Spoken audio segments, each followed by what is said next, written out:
Welcome, everybody. Hi. Oh, Hi, thank how you you. guys doing? All right, All right. good. Doing fantastic.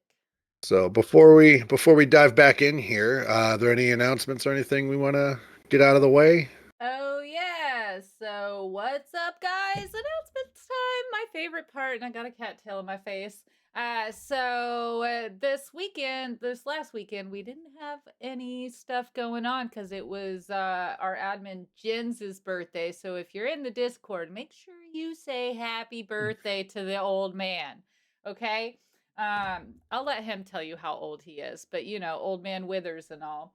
Um, but we do have, of course, tonight's Everlorn, and then Saturday we're picking back up with our Lantern Song campaign, and then Sunday is Power and Prophecy. And if you're in the Discord, you might notice that there's two other games that aren't being streamed for our community to join in. Yep. And so we do that frequently. If you would like to play some D&D, join us in our Nerdz D&D Discord. Down below is a link you can get in there. And the Discord has everything, including our schedule and even our awesome merchandise that we're starting to come out with. So yeah, join the Discord and come watch us play. The end. All right, thank you. That was awesome. All right, so last time we were here together, you all managed to work your way into the outskirts of town where you met a group of survivors and a man known as Shadow, who asked for your help in rescuing the rest of the villagers in town, as well as a young girl that he had been charged with escorting to safety. You all used your what was it, windwalk scar, and zipped into town, found the villagers very quickly, and began to try and make your escape when the rest of the mercenaries that had been searching for other survivors spotted you and combat ensued. Scar was petrified at one point and then healed of that. And combat seemed to be going very well for you guys until all of a sudden the sound of a war horn split the ground in front of you, and a third Medusa riding a wyvern landed just on the other side of the crevice that had been opened up in the earth. Let's And be that is where honest we will here. begin. I'm really hoping that she's coming down to yell at her little sisters for getting into trouble, and this will all be over with. We will find out. Fingers So, crossed. So, yeah, I go ahead. guess if we're not starting combat, so I guess Rosalyn wouldn't be in Bloodlust still. Yeah, I'll say so for narrative purposes, we'll keep that effect going, at least for a moment. Okay. it doesn't matter if we're in or out of combat. If I go You down still will below, be like I that. still would be like that. Yeah, Yeah. Oh, fun. Okay. which would put us in combat mode so that I'd have to roll every turn. So we'll handle that. Yeah. But as this wyvern sets down on the ground just across from you over here, and you hear this booming voice from atop it just bellow, "Enough!" What do each of you do? Lady Rosalyn stops where she's at, and she's like staring in that direction, and she like, "Rah!" I'm going to use the back end of my pole to kind of like hold her back. Okay. and I keep her in Yeah, check. you're kind of got an arm out, so to speak, and you're holding Yeah. Roslyn. Gotcha. Scar, what are you doing right now? Gonna just kind of Did you put my you had been last session? Yeah. You were pretty shaken by what had happened to you. So I would have just been like coming back to things at this point. Okay. And I guess kind of like I'd be kind of standing back, but kind of fist up, ready to go, kind of a deal. Okay. And Straw Bill? I have a You're quick kinda- question about this. Yeah, of course. When Kiorla bellows, Hmm. does that snap all of her henchmen's attention to her? It does, yes. Yeah, Then I hide. You're gonna hide? Okay. Yep. Go ahead and make me a stealth check real quick. Okay. Yeah, as soon as they're like, "What? Yes, our Right. leader's here," I'm gonna be like, "Haha, suckers."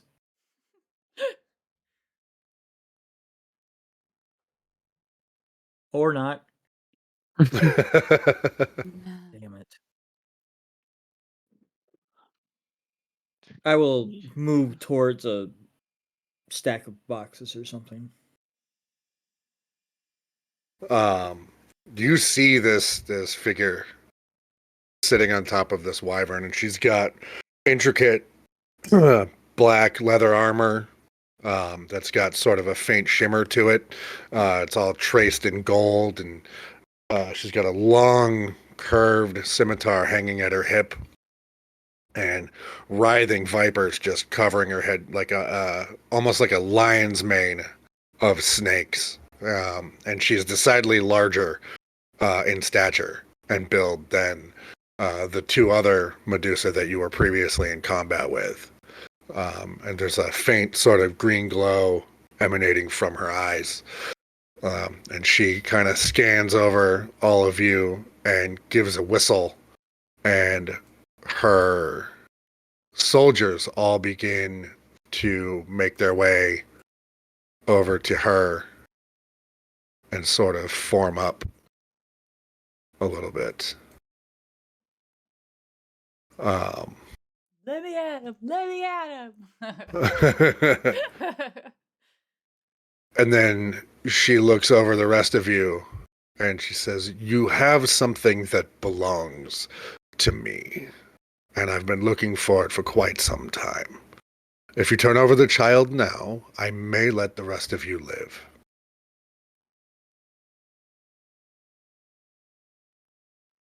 I'm not quite sure if we can do that. Does Shadow have anything to say? Go ahead and give me a perception roll real quick. I'm not sure if I'd be in my right mind to be responding right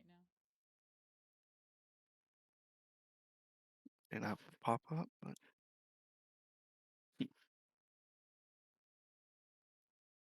Rolled a 10. 10. You don't know where he is right now.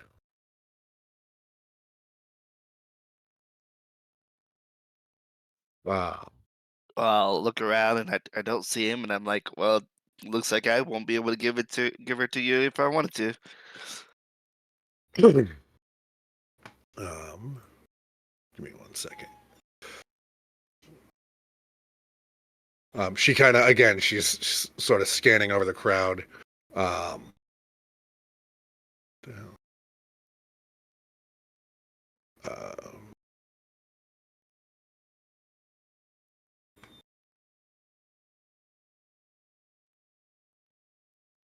Sorry, my dog is losing his mind behind me. As they do. Nothing new. So she kind of sits atop that wyvern, and again, it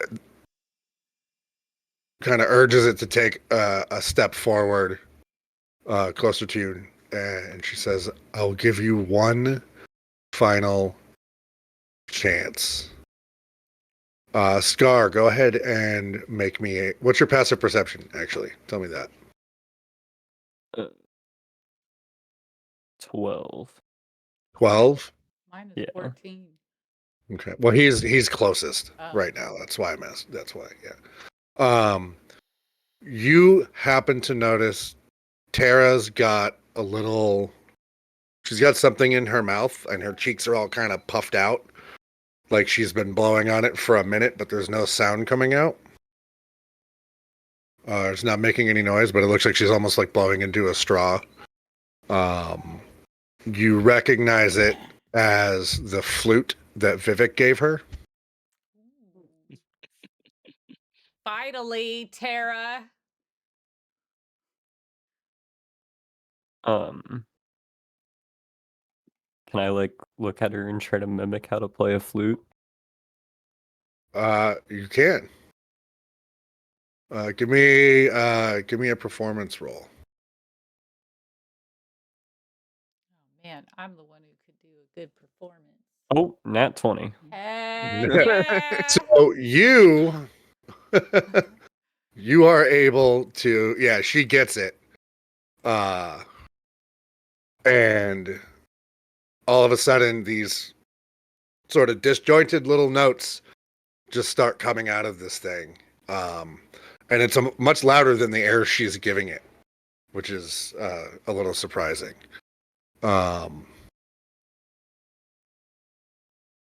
As you're all standing there and you're watching these soldiers sort of form up, Kiorla draws her sword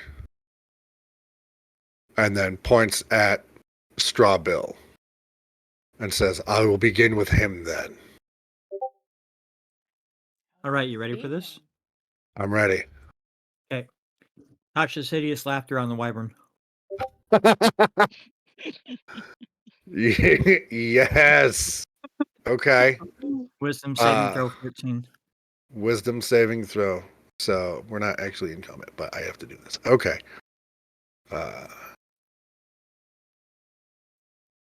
When she points to me, I like grab my little pocket pie and then Your DC is 13? 14. 14? Yeah. It fails. Cool. It fails horribly. And it starts to laugh as much as a creature like that can. It almost sounds like it's choking. Right. And then it just collapses to the ground. Kiorla, however, is able to kind of roll with it and sort of land on her feet. And she is pissed. I'd imagine. However, Now, yes. okay. No, go I was ahead. going to say, then when she's in her tumult, can I try to hide again? Go ahead and make me a stealth check real quick. He lives in the shadows. I'm using a luck Oh point. no. I'm using a luck point. I have to use a luck point. I have to get away from this crazy lady. She's going to kill me.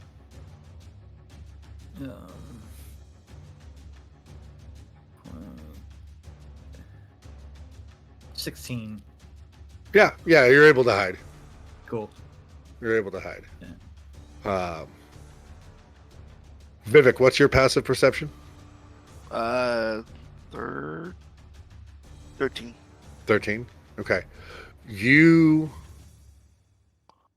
upon hearing that note from Tara on the flute, you look in that direction. Scar, you see this as well, that Shadow and Tara have made their way over back to the alleyway.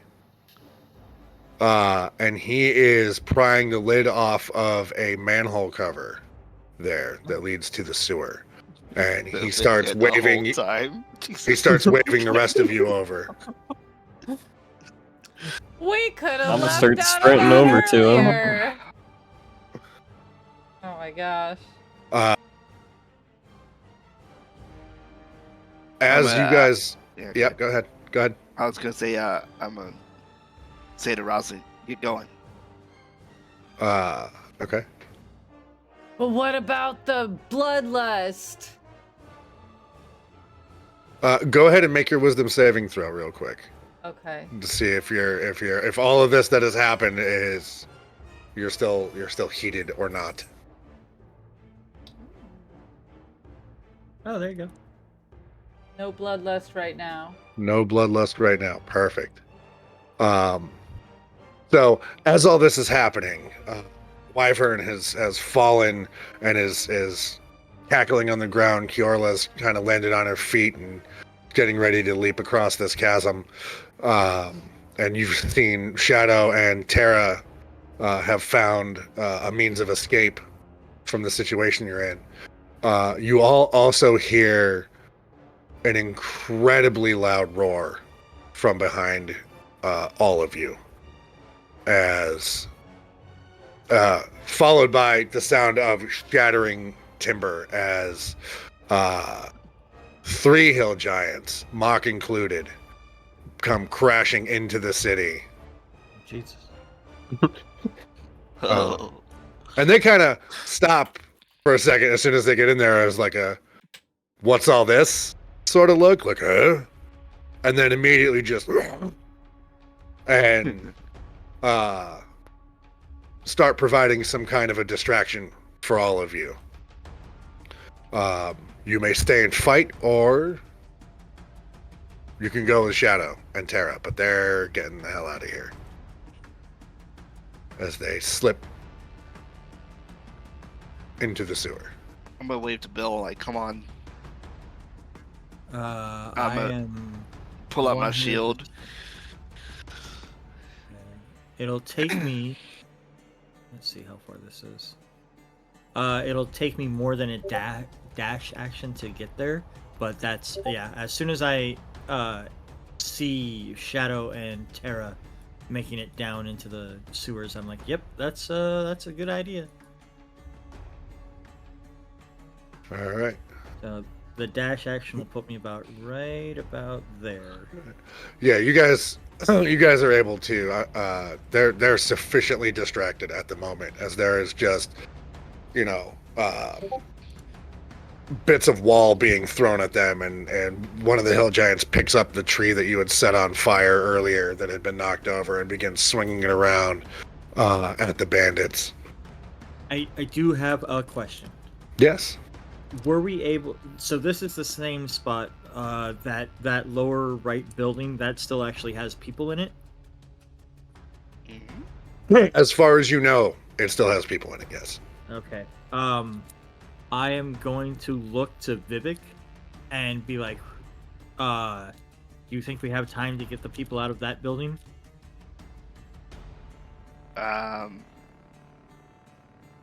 Remind me, did we get the people out? You no, did not. they were still hiding in there.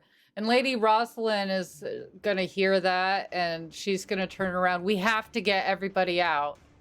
Yeah, you remember as you guys were getting ready to make your escape, they had dropped through a trapdoor in the floor to hide. The people in No, the that was the other people in this house along with Terra. Yeah, there were Right. 8 of them. Oh, I thought the trap. The Trap door was the one The other outside of house. the Yeah, Was it village. the one Yeah. outside? My memory is Yeah. just Yeah. crap. Oh, okay. Yeah. Then yeah, they're still in there. Okay. I'll tell Bill.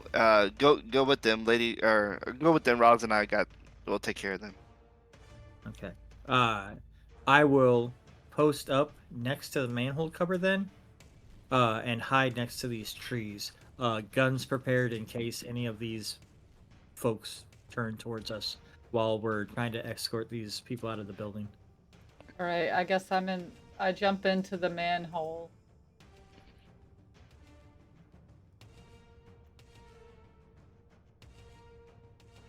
All right. I'm gonna pop up in the door and just yell, "It's now or never! Let's go!" And you see all these people in there are terrified. They've been watching this entire fight. They're freaking out. As you're having that conversation with them, the body of a bandit slams into the building next to you.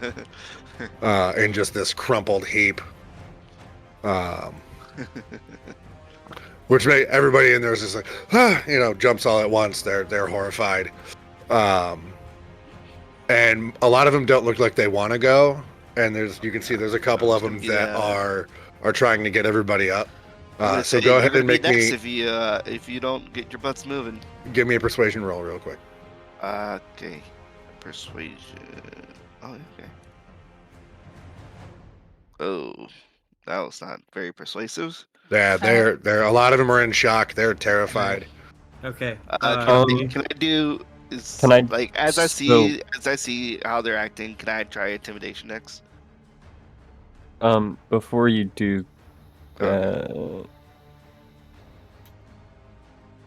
so, that really wouldn't work. I was gonna say my Hurt of Darkness background makes it so those who look into my eyes, they might fear me. Commoners will extend every courtesy to do their utmost to help you unless you've shown yourself a danger to them. They'll even take up arms to fight alongside you. Okay. Yeah, but they all have to look at you. They all have to you have to go Make and, eye contact, and I Yeah. feel like you're already down in there Okay. at this point. So if I don't see them start to come when he starts yelling, I Yeah. will move over to the door. I'll try intimidation. Okay. Get Can I give him moving. help? Yeah, go ahead and Vivhik, you brought it up first, so why don't you go ahead and give me an intimidation roll with advantage Oh, okay, yeah. as you're sort of bellowing these people, and Strawbill runs over the window, kind of gun drawn, like motioning, like we gotta go. There you go. That'll do it. Yeah. So a couple of them kind of snap up, and they all sort of start joining hands and like grabbing each other and helping each other up, and start funneling each other sort of out the door, and a couple of them just make a break for it this way and take off running, and a couple of them go this way and take off running, but there's 3 of them that do stay with you. But they're using the distraction to their advantage as well. All right. So they are able to make their escape. After they go in, I'll gesture to Straw to Bill to go in first, and I'll be the rear. All right. All right. Sure So you all would of be. you, yeah, right. Okay. So all of you disappear into the sewer. I look up to see if Vivek can actually make it into the hole, and have oil ready to go in case I need his armor. Yeah, right. Oh, what the That's from bad to worse. What are you talking about? This is a sewer system? This is a sewer system. It's hasn't been used in a long time, and I don't know how to design a Famous sewer. Okay, just leave me alone. I was learning how to make an isometric map today. Gosh darn it! Well, And I think I did all right. I think you did all right. Just frightening. So you guys make your way down into the sewer with these 3 commoners. Let me add. Boop and boop. Okay. It's a large, empty, cavernous room. You do see that it looks like there's been places where things have been stored down here.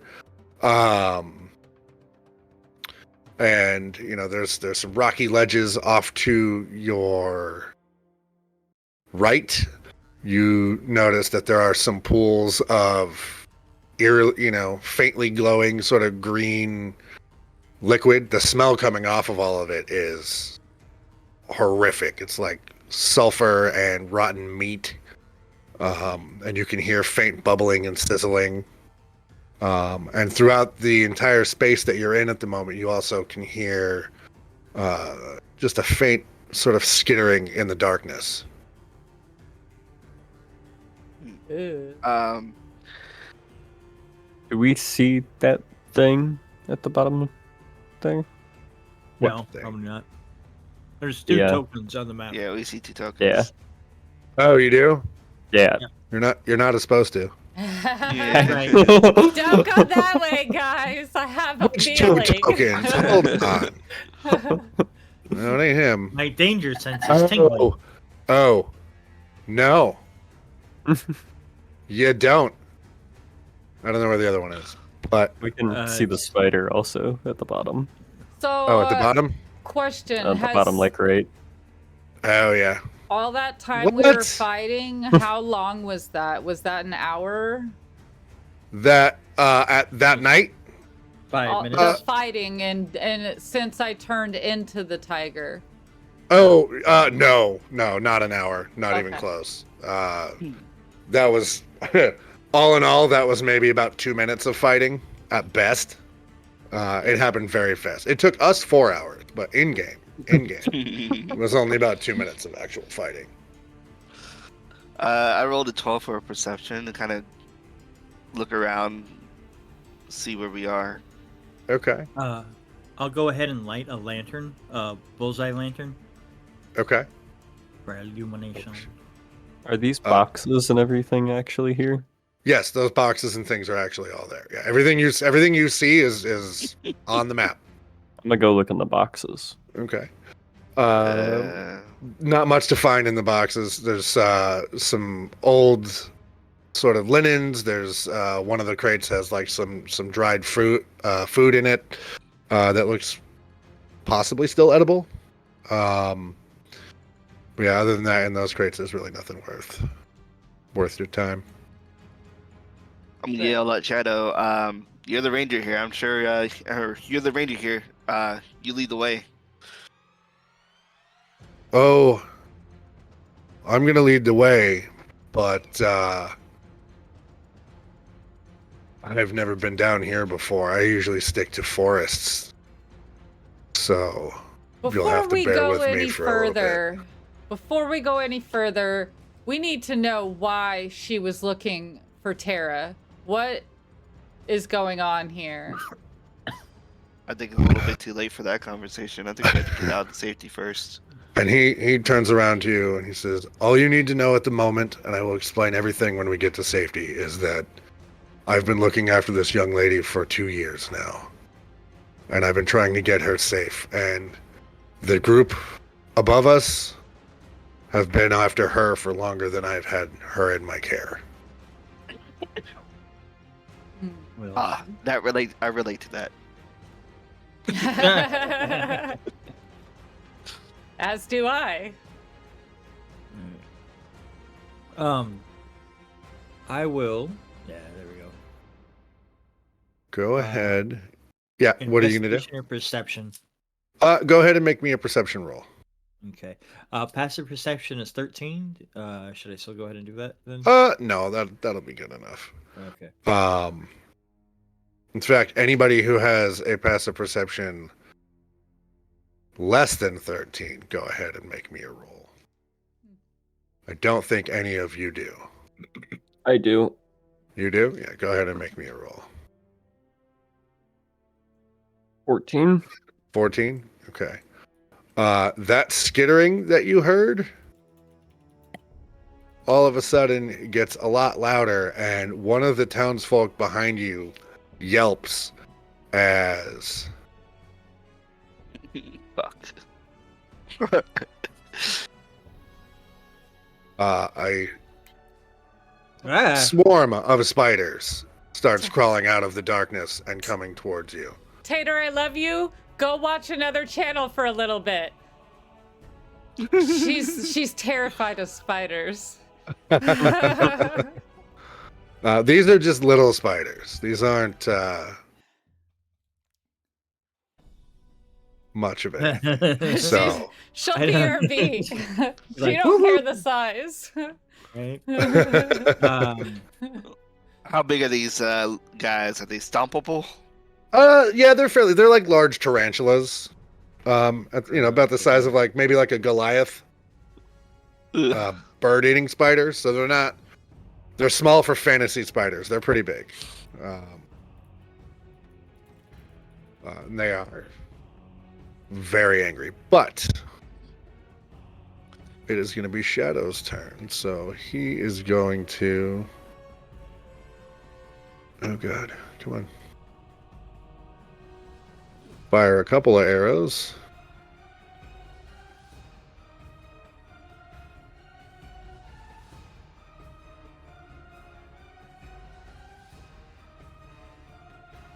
So he's gonna fire an arrow at that spider. Fire an arrow at... God, there's so much going on this screen right now. At that one. That'll definitely hit. Yeah. And he's going to fire another arrow at that one.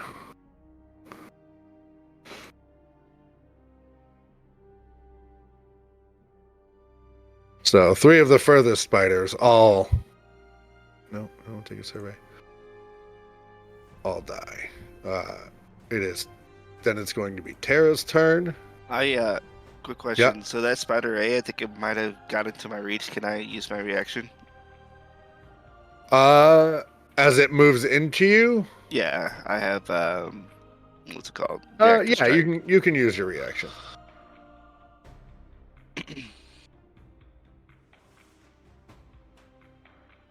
Oh, there you go. Oh yeah, that'll hit. That'll absolutely hit. It took a second to come up. Yeah, you smash that thing. It is beyond dead.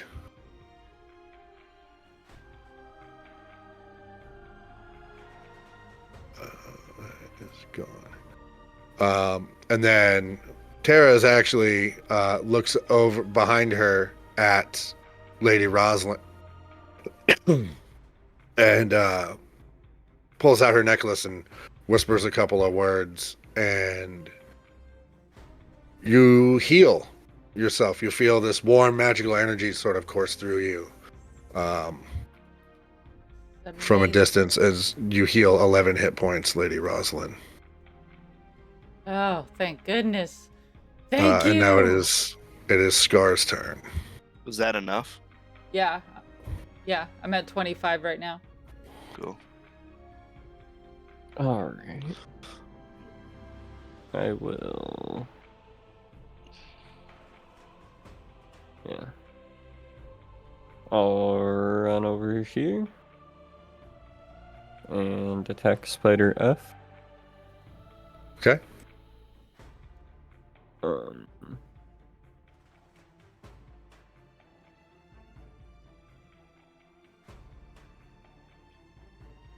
Say 20 to hit. That'll hit.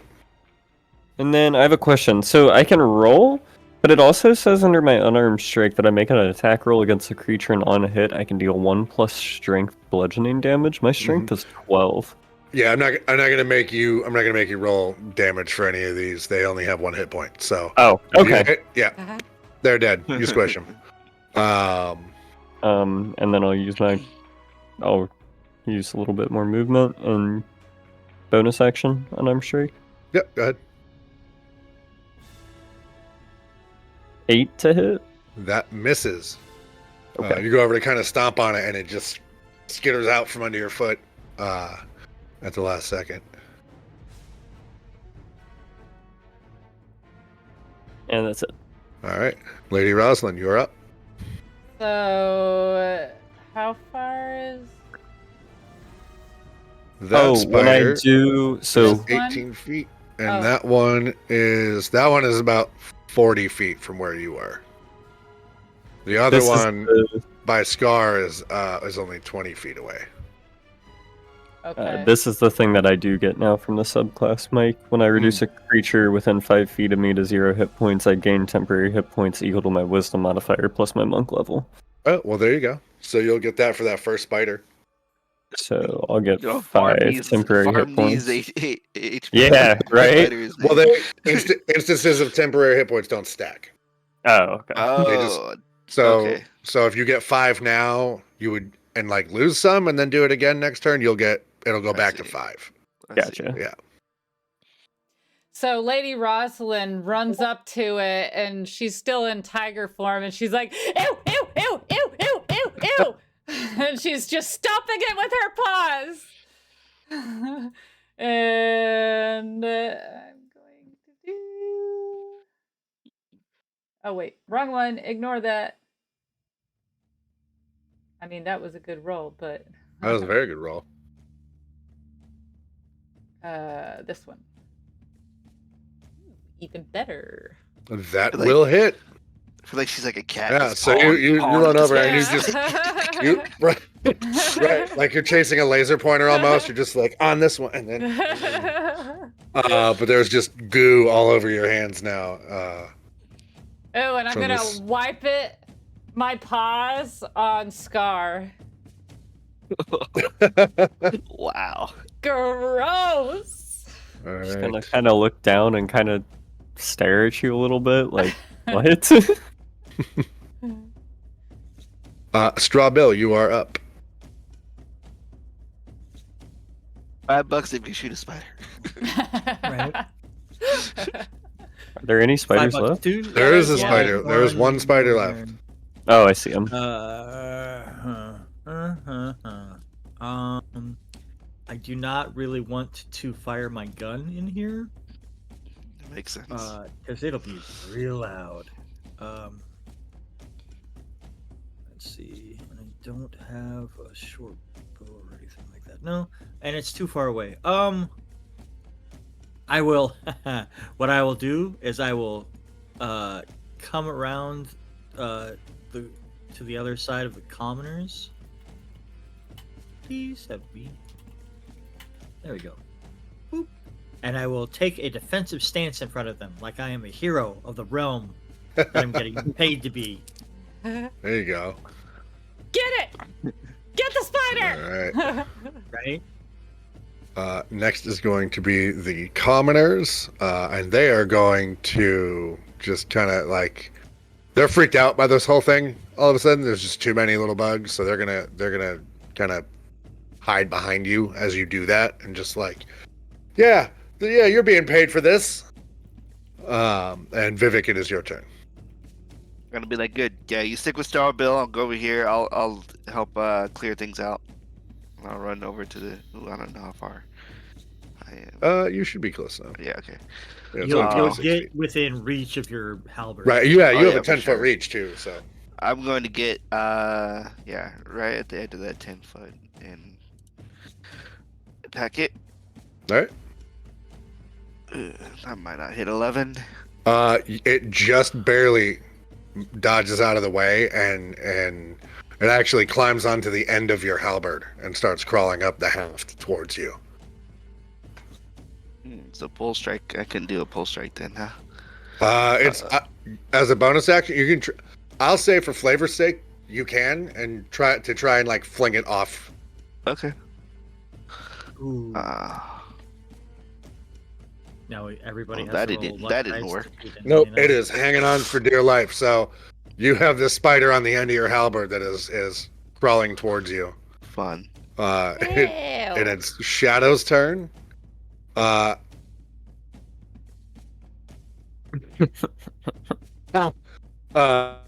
you're like Okay, flailing with Shadow. this spider on your on the 12. end of your halberd, an arrow just zips by your head and just explodes the thing off the end of it, and the arrow Oh. sails off into darkness. I'll look at him and give him a nod of approval and amazement.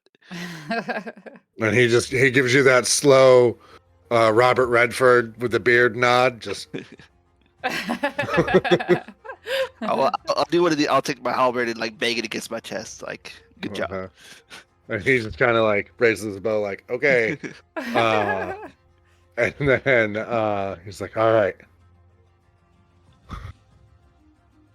We need to find our way out of here.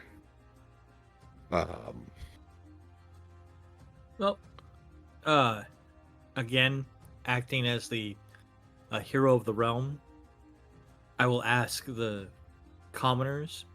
I'll be like, "Do you guys know what direction we're supposed to go? Like, are any of you like maintenance people?" One of them's I'm just a farmer. I was in town for the market and wound up in that building. And the other two both same shake their heads. They're like, no, we have other trades in town that we do. We don't know anything about the sewers or what's down here. All right. I would assume one of them points like, I would assume where the walls are is probably been built up. I don't know what those pools are, but I would say we should stay away from them. I walk Yell over at and Scar. investigate the pool. Oh. You're going to investigate the pool? Yeah. Okay. What are you yelling at Vivhik? What were you saying, real quick? I was gonna yell as at Scar's Scar to walking over there. to try to get up on that ledge and see what he can see from up there, since he's like really fast and agile. All right. Go ahead and make me an investigation roll. Who? Scar? Scar. Yeah. 21?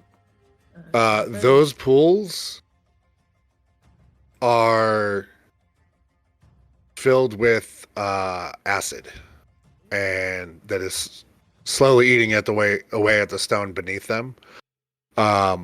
What you notice with that roll is that there's nowhere for those pools to have like dripped from.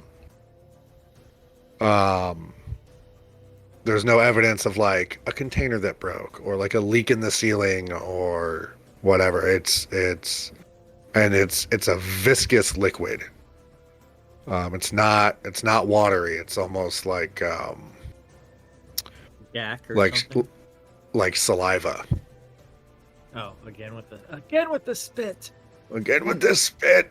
Is there anything that I see like down this southern direction here that would make me interested in continuing? With the glow coming off of these pools, this faint green glow, you do see some subtle, some shadowy sort of moving shapes.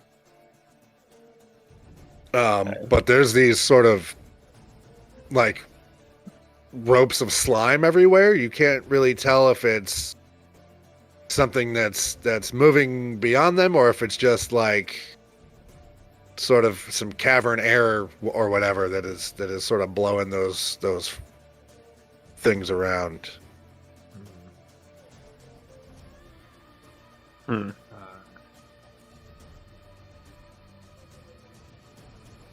Oh, we're doing it again, huh?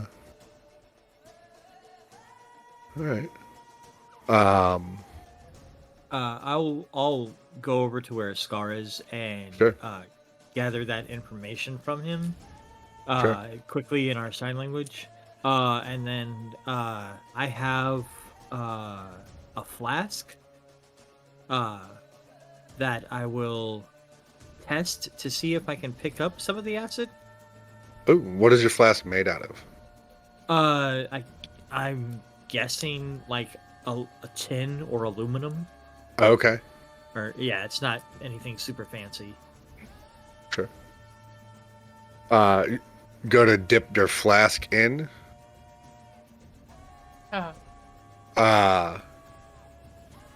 And you notice it's the material that flask is made out of, that sort of that tin, when you put it in there, starts to turn black, and it is definitely being eaten away by whatever's in that pool, but very slowly.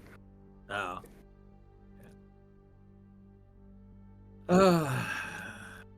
Just gonna I'm gonna yell walk and be down like, this way "Are and you just guys look done with your and science see what's experiment going on over there. Okay. As you get closer, you see that there are sort of pools of this ooze that is crawling along the floor, sort of sightlessly, just sort of reaching for things. And a rat scurries by, and one of those blobs of ooze just sort of lashes out and snatches it. And you can hear sort of faint squeaking as the thing is pulled inside and digested. I do have dark vision. Does that let me see anything extra? It does. Okay. You see a large cubic form just sitting in the darkness, not moving at the moment. I'm gonna like look back at Straw Bill and signal him to come over, but I'm also gonna like put a finger up, like be quiet.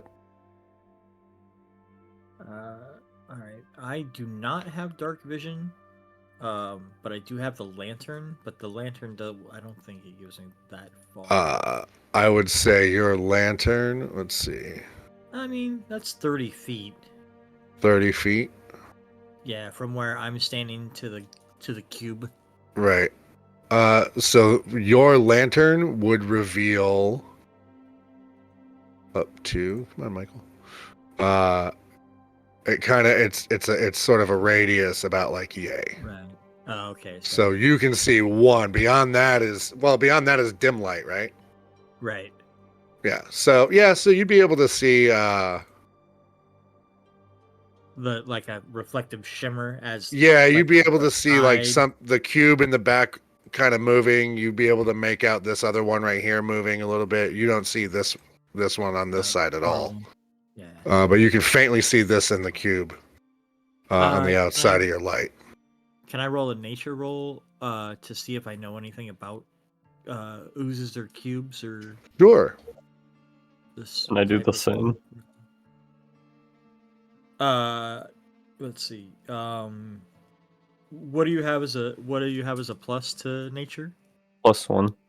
Okay. I'll just give you advantage. Oh, okay. All right. 15. Yeah.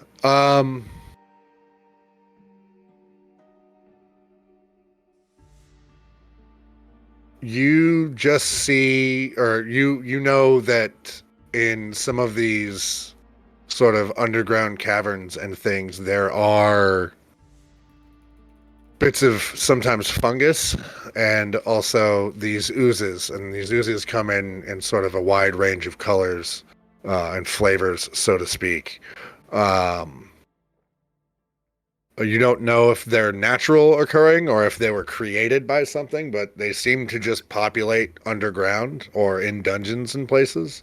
Anywhere where it's sort of dark and damp and wet, and they are hostile if you get too close to them, but they're kind of like the underground cleanup crew, so to speak. Can I see anything inside of the cube? Not from this distance, no.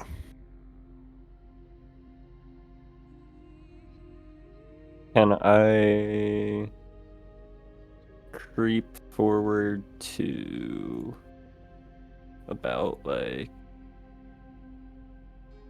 here? Anything? Hold on one second. Go ahead. Give it a shot. See what happens. Yeah, you're getting that close. You're just trying to see if you can see anything inside the cube. Yeah. At this distance, you do see like some sort of a suit of like worn leather armor in there and a sword that are just both still slowly dissolving, and bits and pieces of some bone. Looks like someone came down here armed and ran into this thing and did not survive. But most of him at this point is gone, save for some bone and some personal effects. But everything in it looks very well digested at this point. I'm gonna like try to beckon Scar back over and be like, this isn't like, we're not in a state to go spelunking right now. We should probably try to get out of here in one piece instead There's of a get trapped doorway over that way. inside. Right? How far can we see here, though? Who has Yeah. dark vision? There's another one. Oh, gross. Yeah. Fuck that. Yeah. Do I and I look at you and I just say, we can go.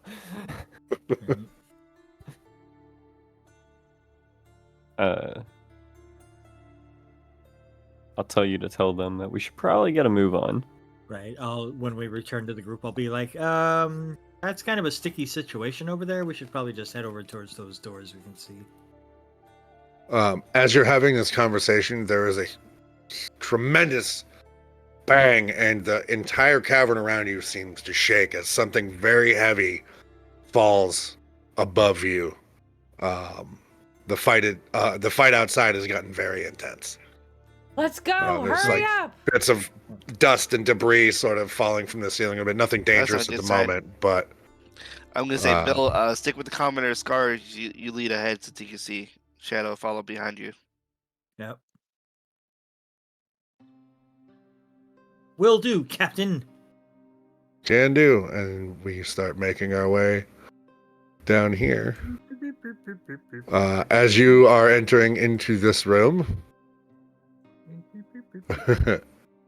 as you walk into this room, you see that it's filled with a bunch of boxes and crates, and 4 more spiders pop out.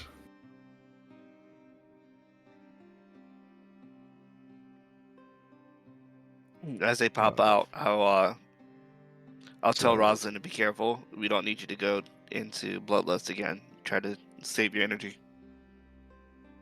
They're little tiny we'll go ahead spiders. They're just gonna and- squish them. We'll start combat. I'm gonna look at Bill and say, "Did you bring the commoners?"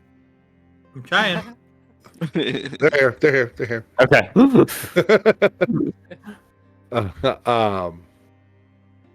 So that's going to be Tara's turn. Oh, yippee! This looks She's been fun for staying me. she's staying with Shadow for right now. So Scar, it'll be your turn. All right, I'm gonna run up, and I'm gonna punch. All right, go ahead and make an attack roll. That's not gonna hit. Nope, it is not. That spider kind of dances out of the way. I'll use a flurry of blows to punch. 21 to hit. That will hit. And that spider splats. And second attack on that will be a 23 to hit. That'll hit. So that would have been. So that'll also splat. And I can move just a little bit back. Smart. Mm-hmm. Another 4 enter the room. And then it's going to be Strawbill's turn. So what I would like to do is, don't know how. Oh man, that is all bad. Is this up a plan? I will. Come on. Alright, there we go. I will move there. That's 30 feet. Okay. I will then prepare, or I'll try now. As I see these guys, I will try to shoot one of them. All right. Go ahead. And which one are you trying to take a shot at? I will take a shot at Spider D. Okay. Spider D. And then boink. 15. That'll hit. Right before the shot goes off, I'll be like, cover your ears. Right. So this sound in this space is one of the loudest things any of you have ever heard. When that sound dies down, you hear from behind you an equally impossibly loud sound as this roar cuts through the darkness What did of this cavern. Roar, you say? Yeah, You're not nice.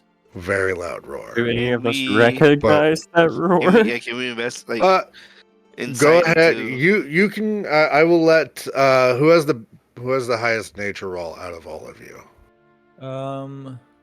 Minus I plus have a one. +2. I have -1. Okay.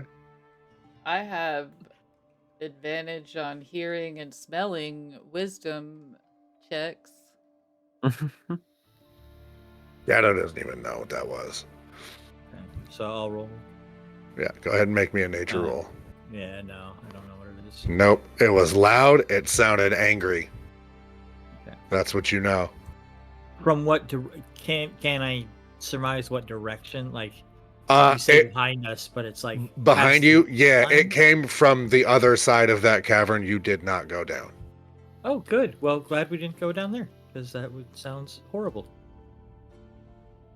Sounds like it's coming I'm this gonna. way. Does that 14 tell us any extra? 14 nature check. No, not right now. Not under those circumstances. I'm gonna tell it was- Bill. We're gonna need you to watch our back. I Might be will something coming say. up against us. I will say though, with that nature roll, you have started to hear the sound of like wind moving, and Oh. as like a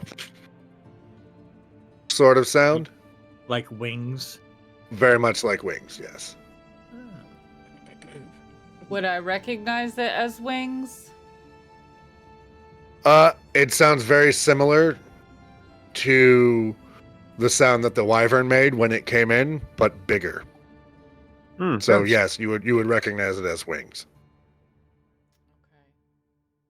You guys, be on your guard.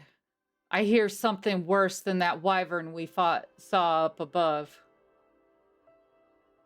But now it is Spider A's turn. And he is going to move up here. Hold on, how much speed does he have? 20 feet. That's nothing. It's because he's tiny. He's got little legs. He's got little legs. That's still pretty good though. Where are you going, Spider? You going So he's nowhere. gonna run right up there, right? Next is gonna be Spider B. He is also gonna run up here with Spider A. And Spider C.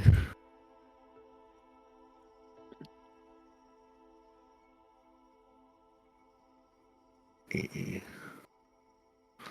Oh, he might be close enough. He is close enough. Gross. Yeah, Spider E is going to run up and make an attack against you.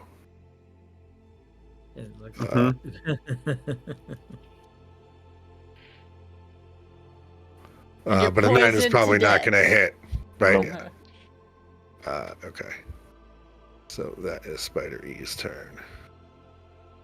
Spider F is going to run up and do the same thing.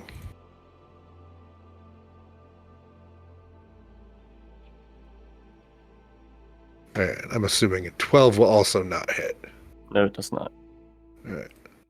Next is going to be Shadow's turn. He is going to grab Tara by the hand and shove her towards you, Vivhik. And he's going to say, "Take her and go. I'll catch up with you in a minute. I need to see what's going on back here. Cover us from behind." And he is going to make his way this way. Dang, your babysitting job just got twice as hard. Vivhik, it is your turn. Um, The villagers are going to run over towards you too.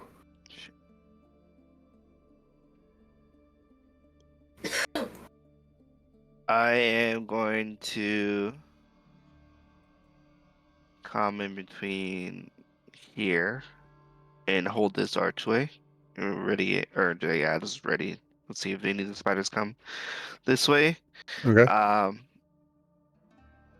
And yeah, I'll just sit here and wait. Okay. And Lady Rosalyn, it is your turn.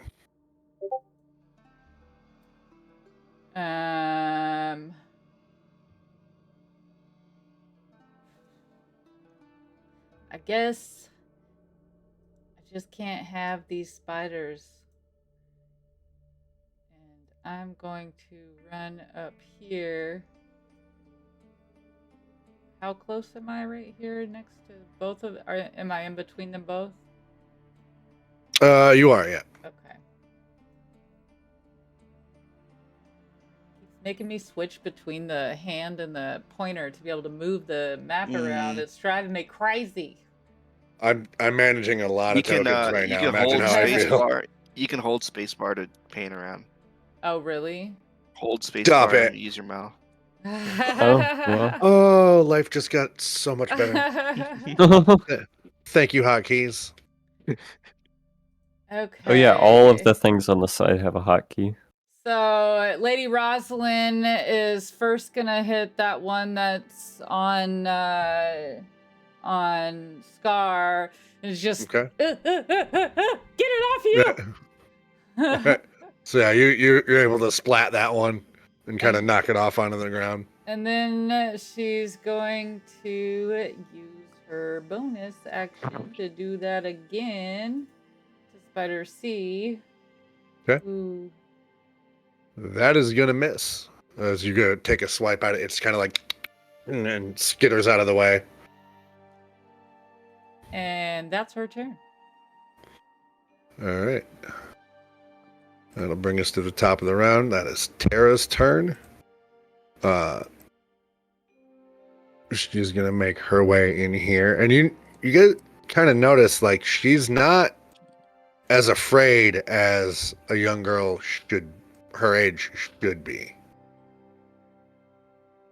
Where Do did we Shadow really go? know her age? We Oh, don't he's know this back there. girl at Okay. all. She could look 12, but she's lying on her driver's license.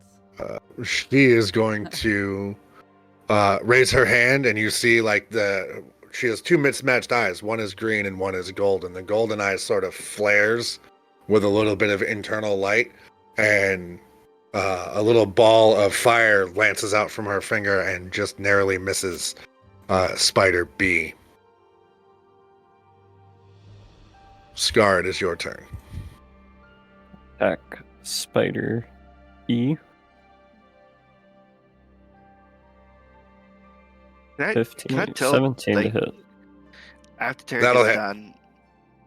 Sorry. And then I will go right here. And can I roll with advantage on that? You can. And as you No. move into that space, you hear a louder chittering from behind you. I'm going to use a focus point to... Oh, shit. Never mind. No focus point. I forgot to do the thing that I meant to do at the beginning of our next... When you roll initiative, I have a thing that I can do, but I completely forgot about it. But I will just make a bonus action on Arm Strike on the Spider C Alright, go with ahead. advantage.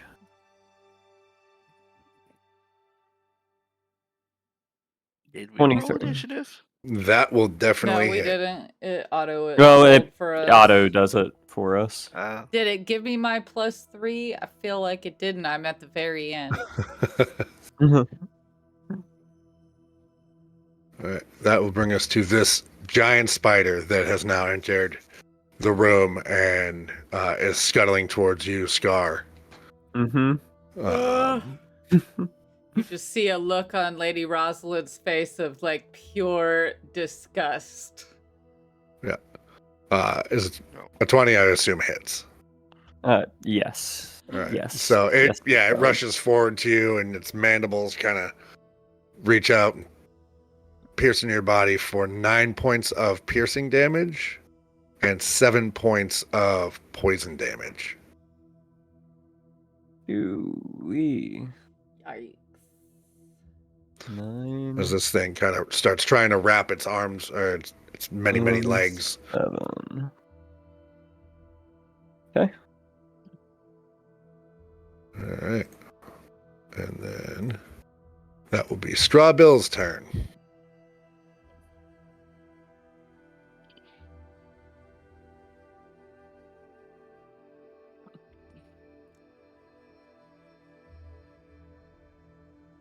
We can't hear you. I'm gonna run that direction, and then I'm gonna pull out my net, and I'm going to attempt to cast my net over these two spiders, and then smash the net into the ground. Oh. Okay, so that's like an improvised weapon. Correct. Yeah. Okay, yeah. Would you like me to use my fishing skill, which is survival, or because of using it like fishing, like Right. a fishing net, Sure. or what would you like me to use? No, I like that. I like that. That's a good on brand way to do that. So yeah, go ahead and make me a survival check. We'll use that sort of in place of an attack roll. Okay. 20, baby. That I'll say that will cover both of them. Okay. Well enough. So that's going to be a D4. So that's you're able to with the weight of that kind of smush them both. I'm going to give you an inspiration point for that too, because that was Cool. Thank you, sir. well thought out. I like that. That was neat. Shadow's turn. He is going to go a little further this way. He is going to be sneaky about it. Hope. He's going to be very sneaky about it. And then it will be Vivhik's turn. As you see, this massive spider has its fangs buried into Scar's body. I'm going to before I run, I'm going to turn around and tell the commoners, whatever you guys do, stay away from Roz or the tiger or whatever.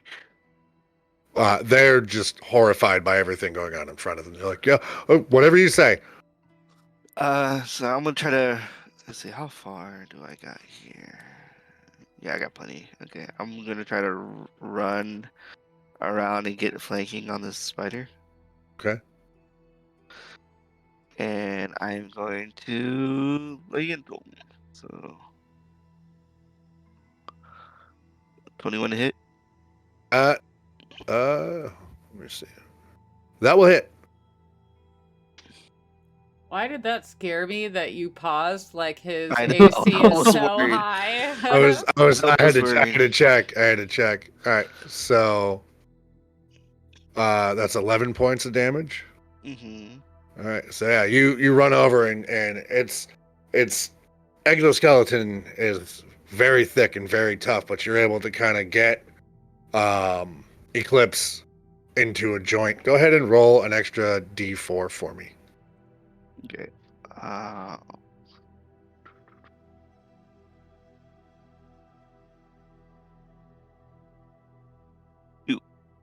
Two. Okay.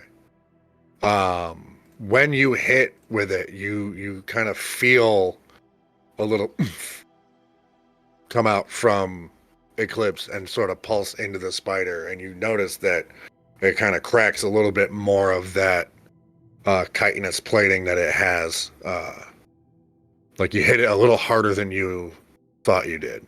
Nice. But as you move into position, you also hear chittering from behind you as another giant spider, attracted by all the noise in this room, comes to investigate.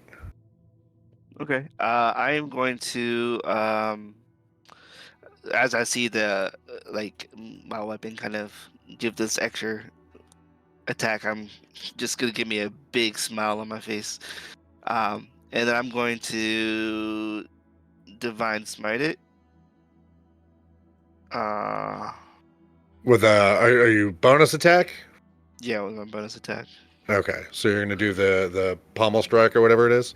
No, the first attack would not the one behind me, the one in front of me. Spider A. Yep. So I hit it, and I'm going to divine smite it, right? Oh, okay. I see what you're saying. That's gonna be 13 points. Hot dog. So that's gonna be into Spider A. Yep. Yeah, it drops when you do that. that sort of divine energy as you strike into it courses through you and just caves in the rest of its body And then I'm into a going gooey to mess on the ground. use my last channel divinity to do where's it at? The inspiring smite. So after I did the divine smite, I can use channel divinity to distribute 2d8 plus 4 temporary HP points to creatures of my choice within 30 feet, including myself. So I'm gonna do that to myself. 2d8 plus 4.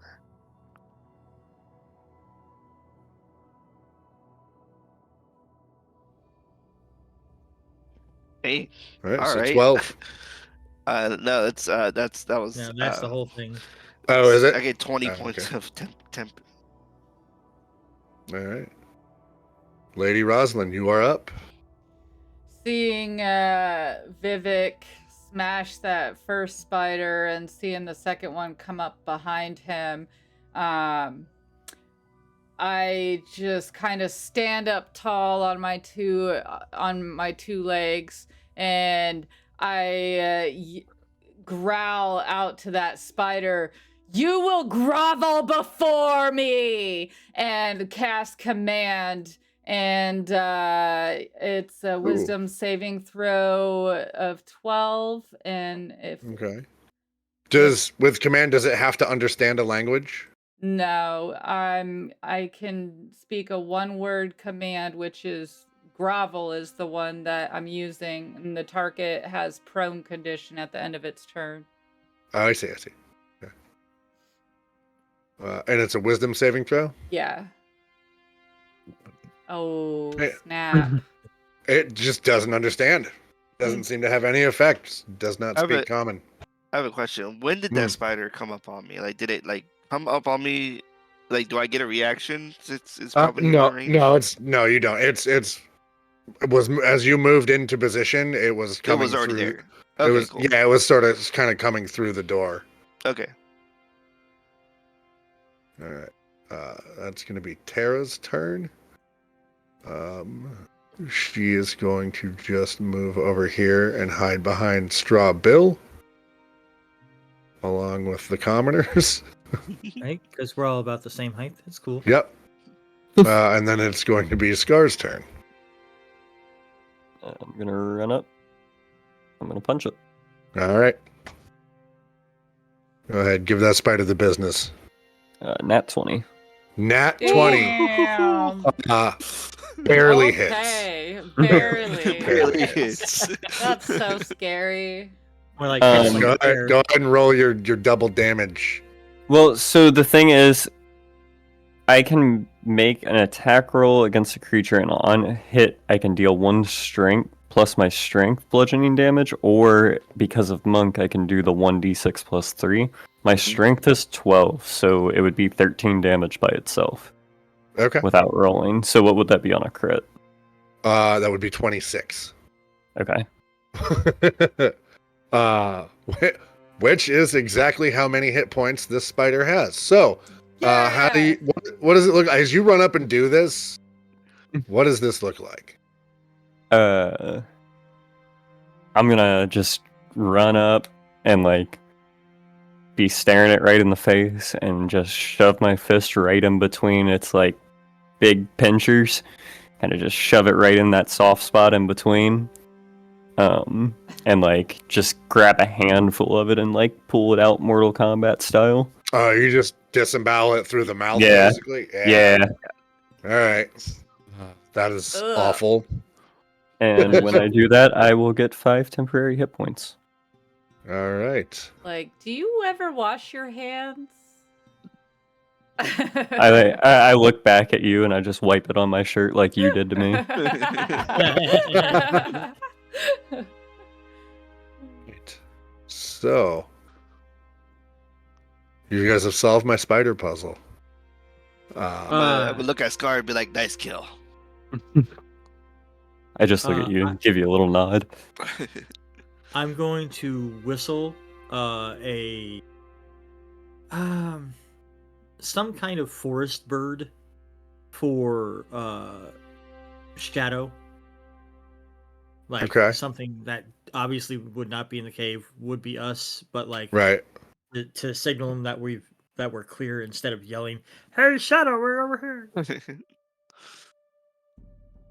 See if he heard you. All right. You don't hear a sound in response at the moment, but you do hear the sound of flapping sort of Right. increase. We need to get out of here. I'm hearing it again. I'm sorry. I didn't mean to yell. And as you guys are making your way down, Spider D. no. The mother of all spiders. You hear, no longer being stealthy, footsteps as Shadow runs into this room, just going, go, go, go, go, go, go, go. That's what I'm saying. I'll tell you later, go.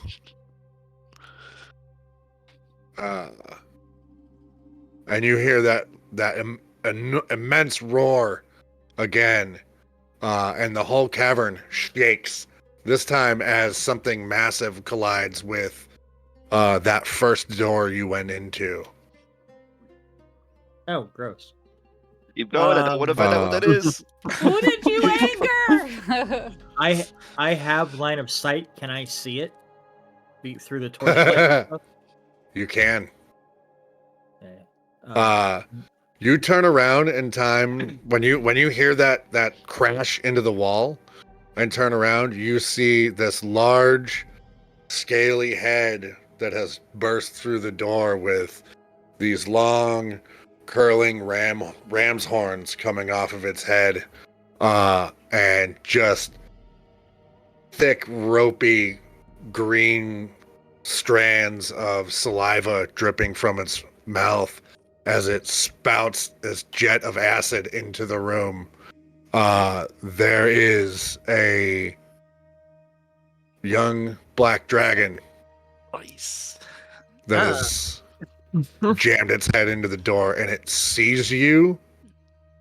It notices you noticing it, and it just smiles at you. All right. Let's go, go, go, go.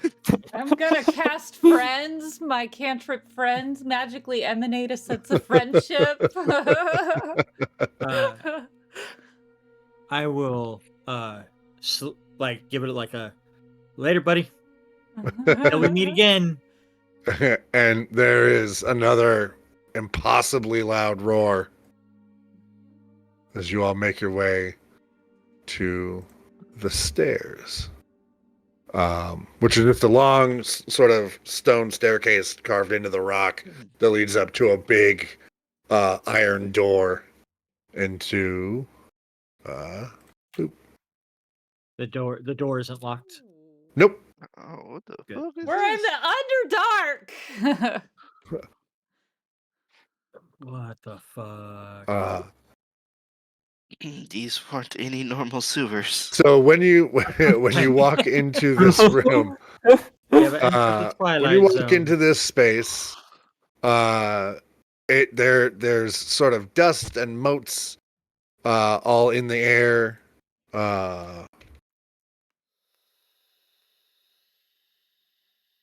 I'll give you guys your 3 commoners. And there's end up back in Briarhaven. there's fungus growing everywhere that is emitting these soft purple and blue and green lights, and it's quite beautiful in here. And you see off in the distance there is sort of a chasm that opens up, and there is a stone sort of bridge that looks like it's sort of the last remaining piece that hasn't yet fallen in to the darkness below. What kind of door is behind us? That's the door you came through. How it's just like strong is that door? It's pretty strong. It's pretty sturdy. It's like Kind of a small, so iron. Yeah, it's like an iron gate almost. It's a very solid door. Lady Rosalyn is playing with the glowing mushroom and is seeing like little spores come off of it. Yep. So Bill's the only one that saw it, right? Bill is the only one that saw. Well, Bill and Shadow. Okay. I'm gonna look at Bill and ask him if we have enough time to wait here and wait for an hour to do a short rest. You're asking. You're asking. Oh, okay. Yeah. That thing isn't following us into this room. Like, well, I shouldn't say that. It's not following us through that door. To get rid of the How crap. can you be so sure? Because it didn't fit through the other door. That big, huh? Uh, What was it? I've only heard tales of black dragons. But I think that's what it was. It was big, dark in the shadows, and spit acid. What would I need to roll to see if I know about that? You'd have to give me. That would be a nature roll. Nature. Better nature. Yeah, it's an 8. Yeah. You only know the stories that you were told as a kid, as a boy. And Those stories would be like there's black dragons, or I know that they like shoot poison or anything like that. Like I know that they're. You would know black dragons are legendary for their breath that will Acid. melt stone. Yeah. And Okay. Shadow looks at you, Bill, and goes, "You saw him?" I did. Looked straight in these eyes. That's not good. Oh. He if that's what I think it is, if that's the worm I think it is, he's gonna remember both of us. Oh. Well. I think that was Eurydice. Uranus? Eurydice. He's been a problem in the Whisper Marsh for a number of years, but I never would have thought he'd be under the city. Well, he's been under here for and how would he have gotten down here? I don't know. I don't want to go back to try and find out. Right? Yeah. It definitely didn't seem like he was willing to sit down and have a conversation with us. No, likely not. I'm sorry. Where are we at now? Where are we at now? Yeah, Well, I'm scoping the walls to see if, sure. what type of cave system, because if it looks like there's another way in here, we should probably get going. So it's a lot of what's going on is the air is thick with spores from these mushrooms, which is kind of why it has this sort of ethereal feel to the place. There's you can hear this. There are species of mushrooms that if you eat it once, it'll feed you for the rest of your life. Oh my god. Or it might be somebody's child. You do hear sort of the sound of wind coming from beneath you. It could just be sort of the void that this cavern is. Like you can see pretty far down the ledge, the rock it's not like you're floating over nothing. Like it goes down into just a very deep gorge into darkness. Yeah, so he might be coming at us from either above or below. I don't know. I don't feel comfortable taking a rest, but if you need it, I mean, you need it. How are the commoners looking? They are freaked out. They're worn out. They're not doing well. everybody could kind of use a break. I I'll will look at say Shadow. if you guys wanted to take a rest here, you could. It seems safe enough at the moment. Okay, yeah, I'll look at Shadow and then I'll say, do you think we can spare a bit of time? For right now, there doesn't seem to be anything in here that wants to kill us. I say we make the most of it. Okay. Are there? I don't see any water sources. There aren't any water sources. I mean, there's water dripping from the ceiling. That's what's forming the. I can never remember which one. Stalagmites. I forget which one grows up. Stalagmite. Yeah. Yeah, because it has to hold tight to the ceiling or it falls. There we go. Yep. While we're just kind of chilling, then I'm gonna pull out my little piece of slate and go to Shadow. And can I just write? Can I ask you a question on it? Yeah. He goes, yeah. I'll happily answer any question you want, but for the, can it wait just one moment as he's like reaching into his pack and pulling out a length of rope? And Escape then rope? when you say that, he looks over at you and he's like, kind of. And he takes the rope and holds it in his hand, and you see the tattoos along his arms that are sort of like vines and brambles and thorns sort of pulse with a faint green energy. And then that piece of rope just leaps up from his hand into the air and becomes perfectly straight. And then he looks at Tara and motions for her to come over. And the two of them, she kind of like hops on his back, and then he climbs up the rope into a hole in nothing and disappears. And then he yells down, the rest of you can come up if you would like. It's a lot safer up here than it is down there, just in case. I climb the rope. You gotta tell me twice. Lady Alright, let's go, Rosalyn guys. drops her tiger form and casts prestidigitation all over her clothes and also points up at Scar to do the same for him. Good. And then I climb the rope. Right.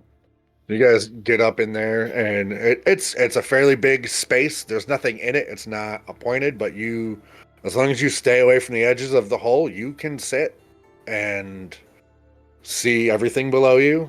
The rope just kind of dangling down and touching the floor. And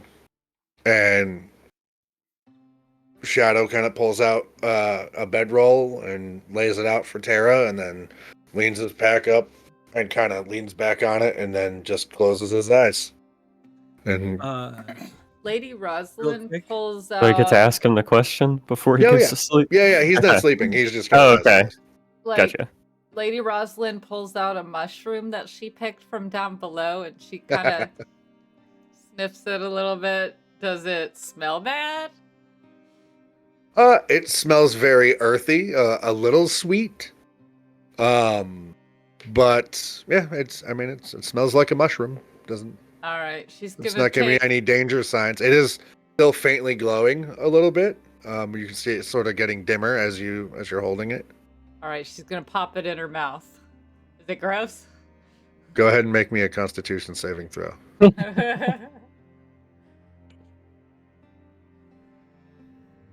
All right. You feel a little bit nauseous almost immediately, but it passes fairly quickly. And at the moment, you feel fine.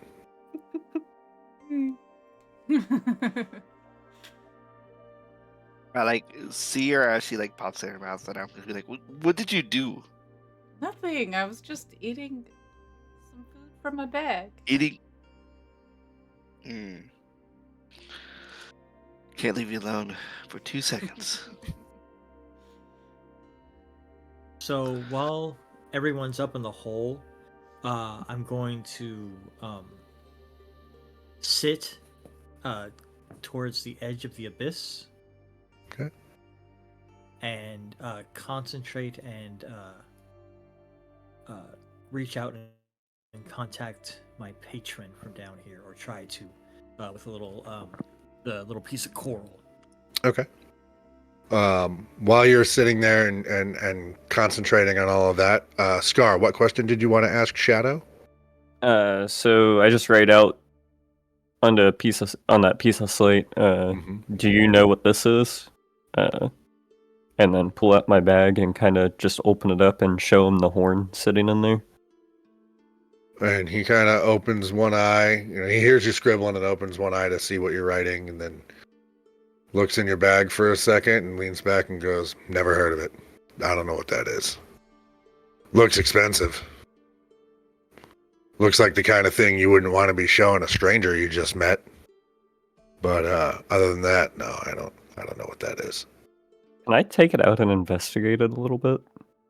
Yeah, and spend some time with it, sure. Yeah. Go ahead and make me an investigation roll.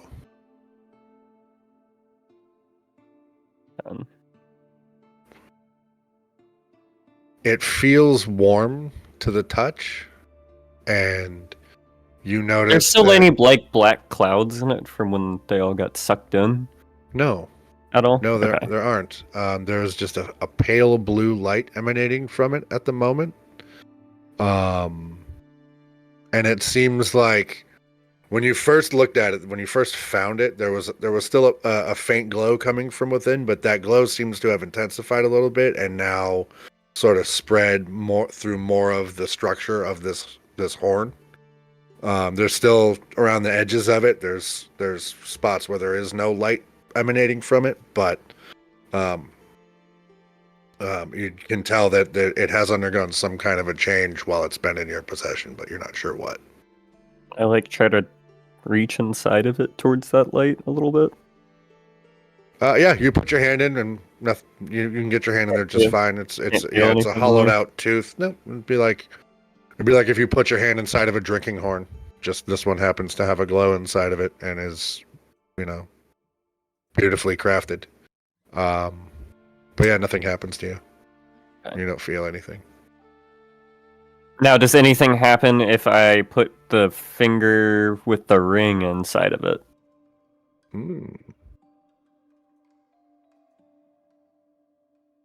Yeah.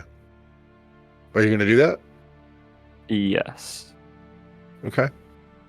So when you put the that ring that you have and that hand inside of it, you see that glow dims briefly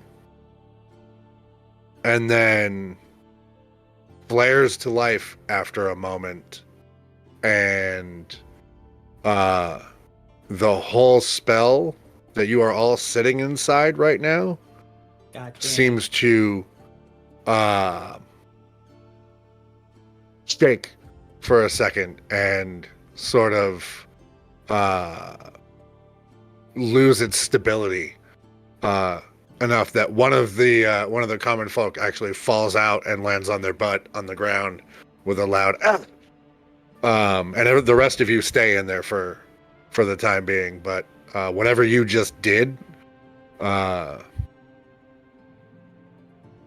and Shadow sits up and goes, "I would stop doing that right now." Okay, I'm gonna just put it back in the bag. Gar, stop fingering your toy. The commoner is going to climb back up, and they get up there and they're rubbing their back and like, "What'd you do that for?" And sit back down and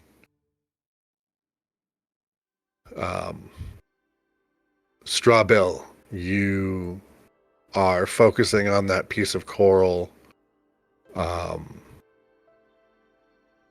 to contact the ancient shepherd.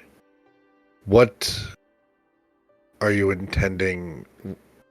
What is the purpose of this contact? What are you trying to figure out? I am trying to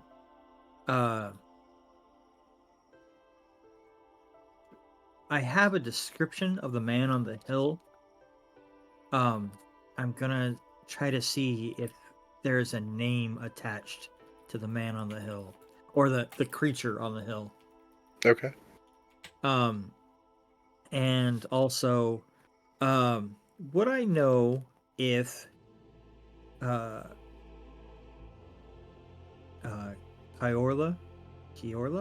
Mm-hmm.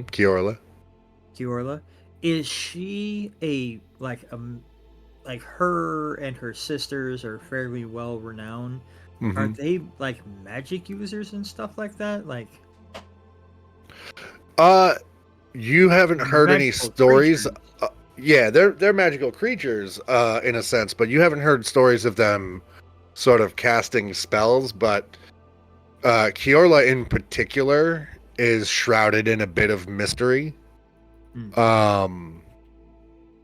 He's sort of, like the pirate queens of old. Right. But she's spoken of in sort of hushed whispers, and there's a lot of rumor about her exploits, and a lot of it might be overblown. Some of it might be true. Having seen her now, even some of the more outlandish stories about her start to feel like they might have a grain of truth to them. Okay. Um, I will offer to the ancient shepherd, basically her head, for like as tribute to my patron. Like if I can take her down, like I will do so in his name. all right. Or As if I can be a you're part of that. right, you're making this promise to your patron, and you have this lump of coral in your hand, and you're focusing on Kiorla. You're keeping her image in your mind. You're keeping the image that you were shown of the robed figure in your mind, and asking for that bit of information in exchange for what you're offering. And at first, nothing really happens. And then you get sort of a series of very quick sort of vision that runs through your mind of Tara. You see, as soon as you see her face, and it's really more just a shadow with her eyes, the mismatched green and gold eye. Then you see what looks like a string of marbles, and then a pair of bloodied and broken knuckles, a pair of hands that look like they've been punching stone all day. And then once again, that figure wearing the robes. And this time when the figure turns around to look at you, you get a sense of familiarity from this figure, and then it just appears like almost like lightning, yellow lightning sort of emanates from this figure until it fills your vision, and then there's nothing but fire around you, and then blackness. And then a few moments pass in that space, and in your mind you see one great eye open up, the same eye that you see whenever you have a vision with the Great Shepherd. Okay. Only this time, instead of multitudes, there is only one. And you just hear in your mind a faint whisper of, "You already know who this is." All right. And then the vision Okay. ends. Okay, real quick. That string of marbles, does that look like the prayer beads? Could. It doesn't look identical to them, but it could. Okay. All right. When I awaken, I have a notebook that I'm writing things in. Mm-hmm. And I will write down kind of what I've seen, which is what I'm doing right here. Sure. So yeah. All right. Then once Butt is that on has been, camera. what was that? I was talking to my cat. Her butt was on camera. But yeah. And then I will. About how long does that take? How long does that vision take, or how long does your journaling take? The process on total. In total, I would say that would be maybe like if we're saying a long rest is 8 hours. That probably took you about 2 hours, 2.5 hours or so. Okay. Between just how long that vision was to you, it felt like seconds, but Right. once you've come out of that and then you spend the time to kind of process what you've seen and then write it down, I'd say about 2 hours. Okay. Then what I'm gonna do is I'm gonna actually go over and in this little section right here, I'm gonna nestle up to the thing of mushrooms and All take right. it. Okay. How long of a rest are we doing? Short That's rest. up to you guys. Or could we We can do a long short- rest? Or That's up to you guys. I would say yeah, we should probably We've got a make it. pretty good hiding spot. We don't know what's ahead, so I feel like a long rest would be a good idea. Yeah. yeah. Yay! That means I get to heal all my hit points back. Same. Woohoo! Yeah. You guys are rest, and then Get my spells back. Do we heal HP all the way back to max at long rest? when you long rest, yeah, you do. Cool. Traits.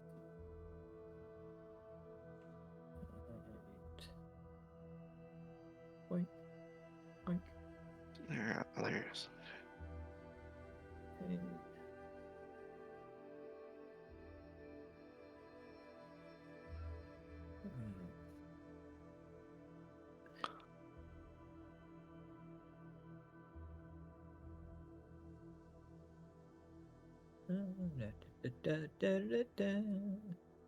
Okay. You think that's a good spot to take a quick break? I think so. If we want to take a quick bathroom break and give Yeah. everybody a chance to stretch their legs and what have you, I think yeah, I so think that'd be too. great. We're not in the middle of team. any battles. Yeah. And I need a pee. All right. All right, guys, we'll be back. We're just going to take a quick break. So go and get your potty breaks in so you're ready for bed. You can fall asleep to our lovely voices. We'll be back. All right.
Welcome back, everybody. All right. So, you have all taken your rest and you're as refreshed as you can be after everything that you've been through up until this point. What would you like to do? So I never ended up feeling anything from that mushroom. Other than a little bit of nausea at first, That was it. yeah, you were able to shake off whatever ill effects might have happened. Lame. In same vein of questioning, sleeping under the mushrooms, did that do anything to me? No, it didn't. Okay. Yeah, the spores in this room, though making it pretty, and the sort of the bioluminescence coming off of these mushrooms, Mhm. doesn't really seem to be negatively affecting anyone in here at the moment. Oh no. Okay. Cool. That's good. We should Yeah, I move. felt like sleeping under sleeping under the stars. Oh, very much so. And- Yeah, there's, it's obviously it's not in the map, but like the whole cavern you're in, like the ceiling, there's, if you look up, you can see sort of like, uh, some fungus growing up there that's emitting a soft blue light. You can see like glowworms and things hanging from the ceilings. Avatar. Uh, no, less Avatar and more like, uh, the cave they go into at the end of Pitch Black with all the grubs in it that are glowing. Oh Only man, there's a bit of less Medusas deadly in and there. more beautiful. Yeah. This reminds me of when I was little. My mother used to cast a spell on my ceiling and make it glow like the stars. Mhm. Right? Yeah, that's very reminiscent of the sky out at sea. Since we got a little bit of time, do you want to ask Shadow about Terra? Uh, You certainly can. I know somebody wanted to ask. It was a Scar No. or Lady Rosalyn. No. Somebody was wanting to ask. What? I asked him about the horn. No, I think Rosalyn wanted to know about Terra. Uh, yeah, Like you're welcome to while we have were that running conversation. away, you were Oh like, "What's up yeah. with her?" I forgot because I Yeah. was playing with mushrooms and taking naps. uh, well, So uh, is Tara like sitting down? Yeah, she's just kind of chilling. She's like drawing in the dirt a little bit, and every once in a while you do notice this entire time that you've been with her, she's not said one word. So I'm gonna sit down next to her and kind of extend a claw out of my human finger and just kind of draw in the sand next to her and just kind of lean over and ask her, so how old are you again? And she kind of looks up at you for a second, thoughtful expression on her face, and she kind of reaches down and sort of plays in the dirt for a little bit, and then she looks away from you. And she says, I'm 12. Years? Mm-hmm.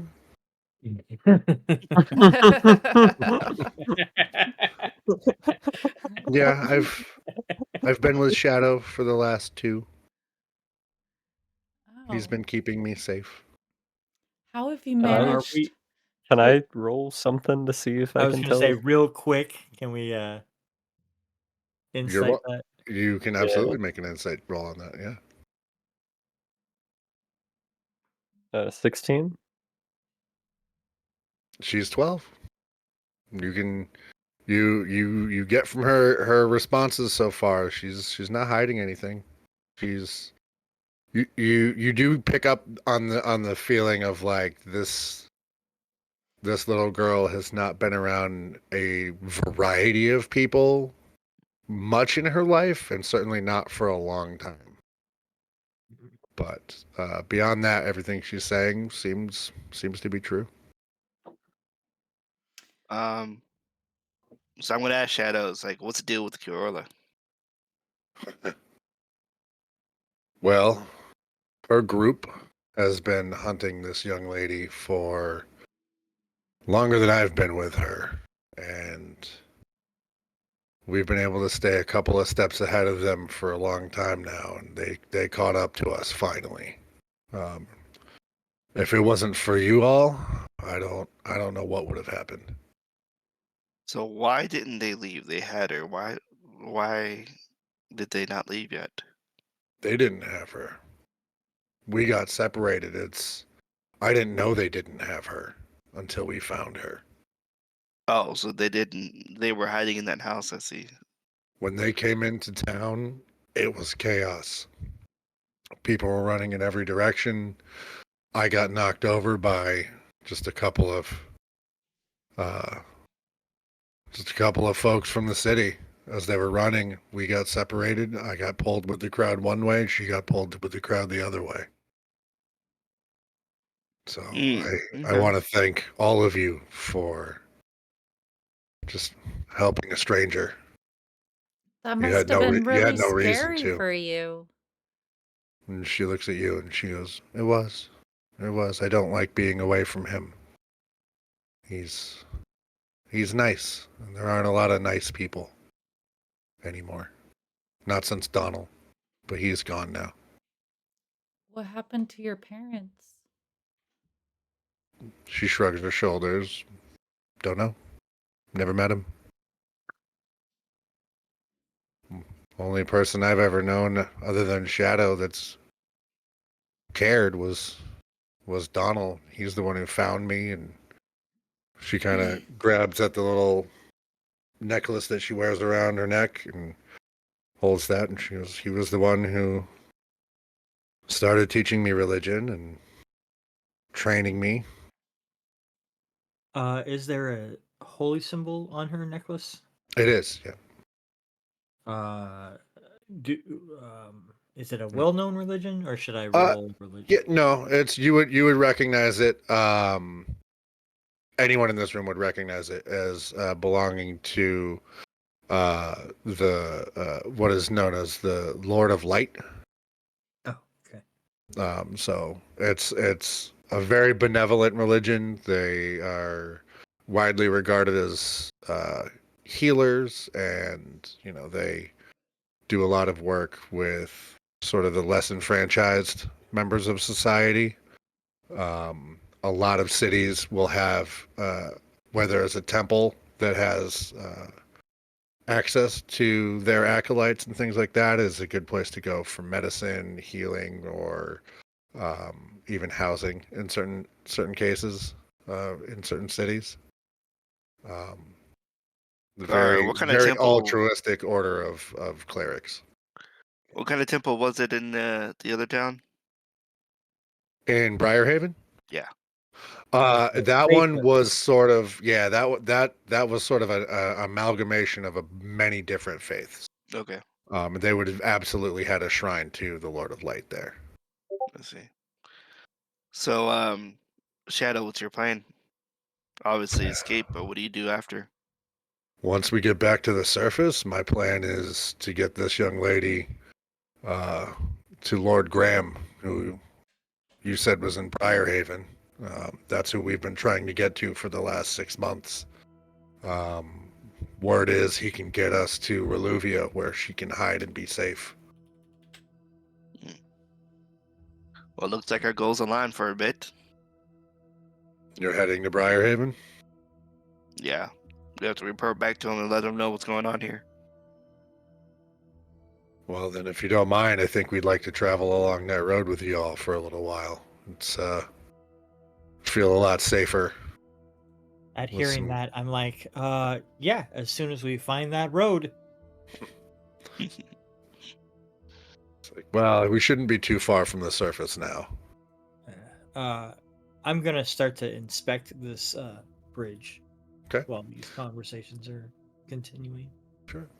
Go ahead and make me an investigation roll. As soon as I touch it, I get stuck to it. The Man, whole I bridge really is a give mimic. all of you trust issues. The whole bridge is a mimic. Oh my god. Oh my god. I just watched the Gorge last night, and there's a lot of like wackadoo environmental things that happen. So I'm like, eh. Ooh. Well, now I'm gonna make a bridge mimic. That sounds awesome. Oh, This is not God. a bridge mimic. This is just a large slab of stone connecting these two platforms above this chasm. The edges do appear to be sort of eroding and crumbling away, but the overall structure of it, it's pretty rock solid. It seems like it's pretty safe to cross. Just stay away from the edge. And we're looking at about 10 feet wide. Yeah, 10 to 15 in places. Okay. Is it pretty brightly lit in here? We can see pretty Yeah. It's brighter than dim light. I would say Okay. this whole cavern is pretty well lit. Yeah, no one has any trouble seeing anything at the moment. Okay, cool. All right, well let's get the move on. The faster we get back to Lord Graham, the faster we can probably save those people. Right.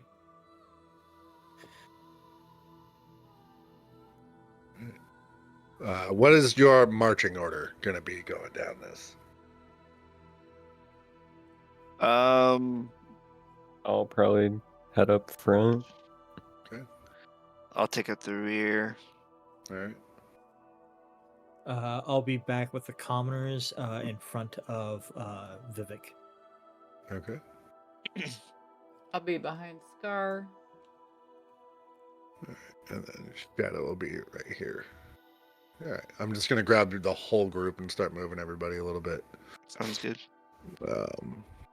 You guys, don't worry if you actually We aren't all sitting fell on. off! Yeah, you're all far off. Here, well, I'll fix it. There we go. All right, there. See, that's better. That's better. As you guys make your way across the bridge, sort of at this flat area at the bottom of the bridge, you do see in the distance there is the mouth to a cave, and you can see even from this distance, sort of in the back of that cave, you can see what looks like daylight. Okay. But in front of that It's a fucking dragon. is That's what I was thinking is not a dragon. A ancient gold You dragon. see a number of sort of these sort of like walking pitcher plants Mm-hmm. sort of shambling around, and another one of those large sort of gelatinous cubes also just kind of sitting here. And the ground around this is also much cleaner of debris and rubble and things like that. It's like it's been polished almost. So you said it's like the little Roomba of Kinda, the area. Yeah. Does that make it more passive if we were to just kind of sneak on by it? You can go ahead and Sneak make me on by. Clink, you can go ahead and make me a nature clink, roll. clink. See how much you know about gelatinous cubes. And with all the commoners, I don't know if that's a good idea.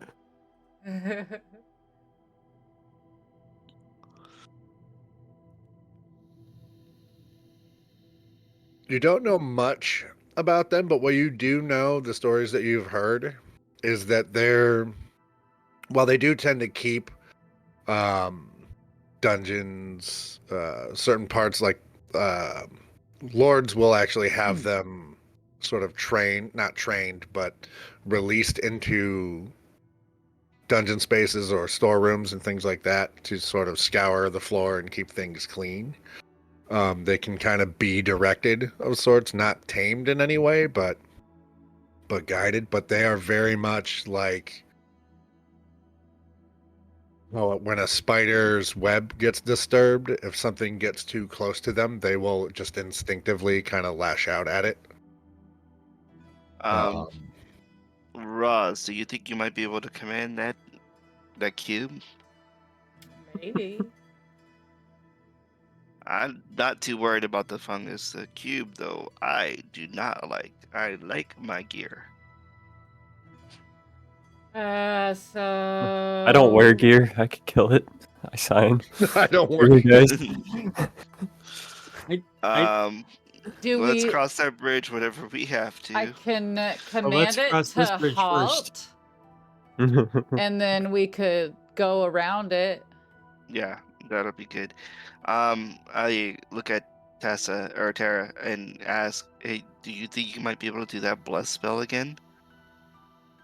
She nods. She goes, "Yeah, I've rested. I think I can do that." Okay, do you mind casting that on Roz?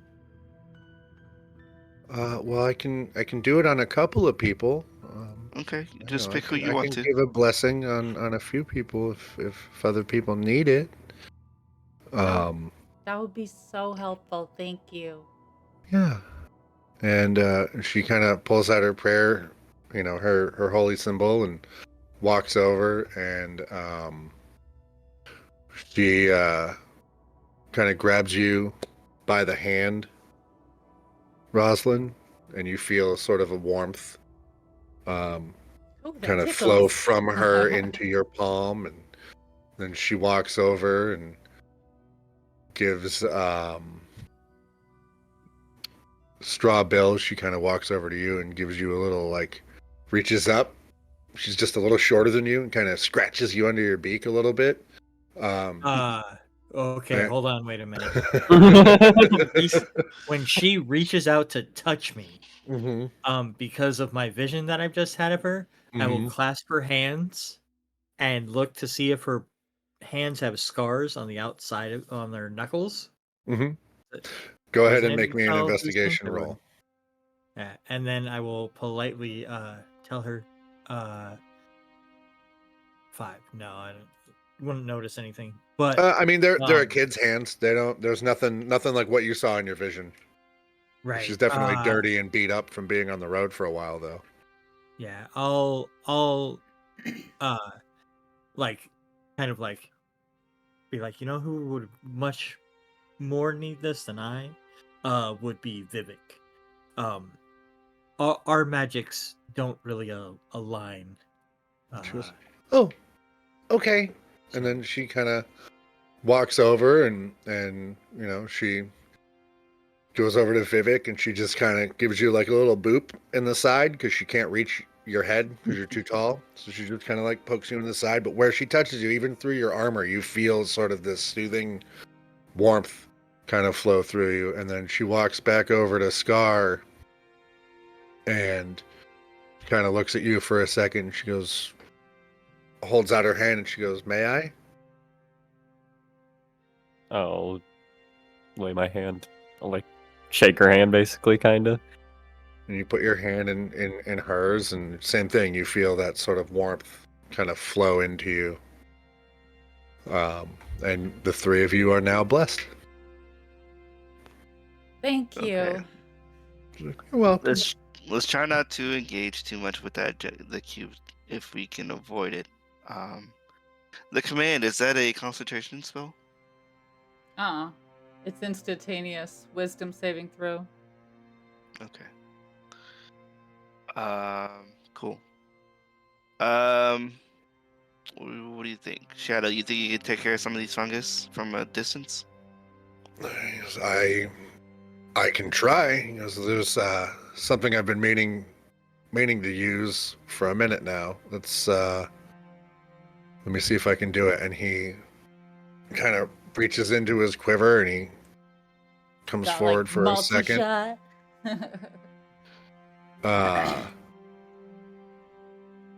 And let's see. Hold on, I gotta measure some stuff here. As Shadow moves forward, I will also.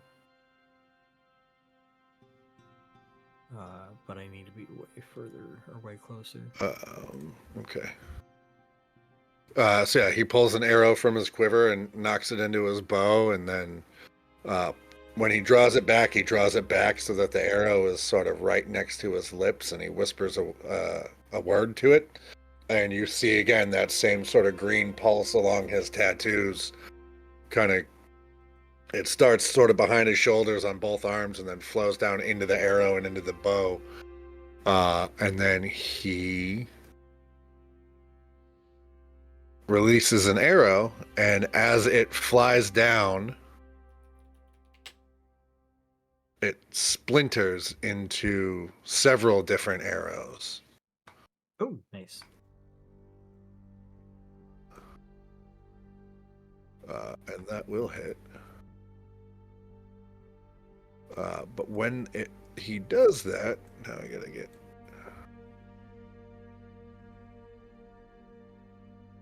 Let's see. So that's 8. Yeah, it pierces a couple of these, and you see a couple of those little sort of walking pitcher plants. Each take some shards of wood from this arrow as it fragments, and they all start kind of shambling forward towards the rest of you. So now we're going to go to combat. Damn it. Real quick. Yeah. I was gonna try to get into range of these guys and cast Bane. You can do that. I'll say as Shadow's stepping up to cast his spell, you can do the same thing. So Okay.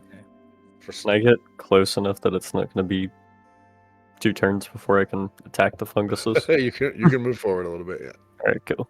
Let's say you can move. I don't know how. Yeah. You guys can all move up a little bit. That's fine. And then you're going to cast Bane. Which ones are you baning? I'm going to. Hold on. Dang, why? I just need to grab me, not the whole map. Alright, there we go. About there. I'm going to attempt to cast Bane on. Let's see, what's the. 3 creatures I can see within range.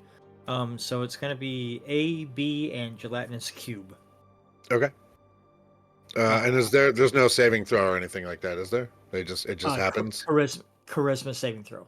Charisma saving throw. Okay. So we'll start with the cube. He gets a whopping -5. So he's definitely baned. We'll say that's going to be Bane, just so I can. Yeah. And then you said A and B. A and B, yeah. Yeah, I'll take and crush up, or like rub the coin into non-existence, and then blow out for the little black jellyfish. Okay. What does Bane do again? Oh yeah. Same thing as bless, but in subtract reverse. Oh, 1d4. Yeah. okay. So they are all baned at the moment. yeah. Very nice. Very nice. Nice. All right. Well, that's a lot. And that is going to be Violet Fungus A's turn. Oh wait, we all just moved. That's right. Okay. It is going to shamble forward, and it is going to attack you, Strawbill. Right on.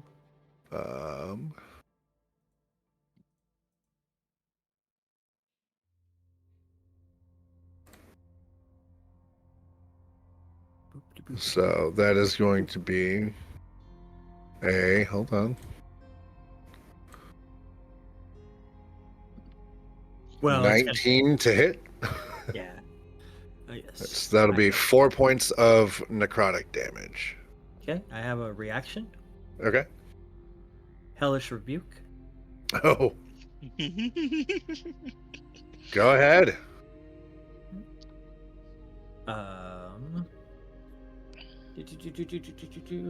Dex saving throw.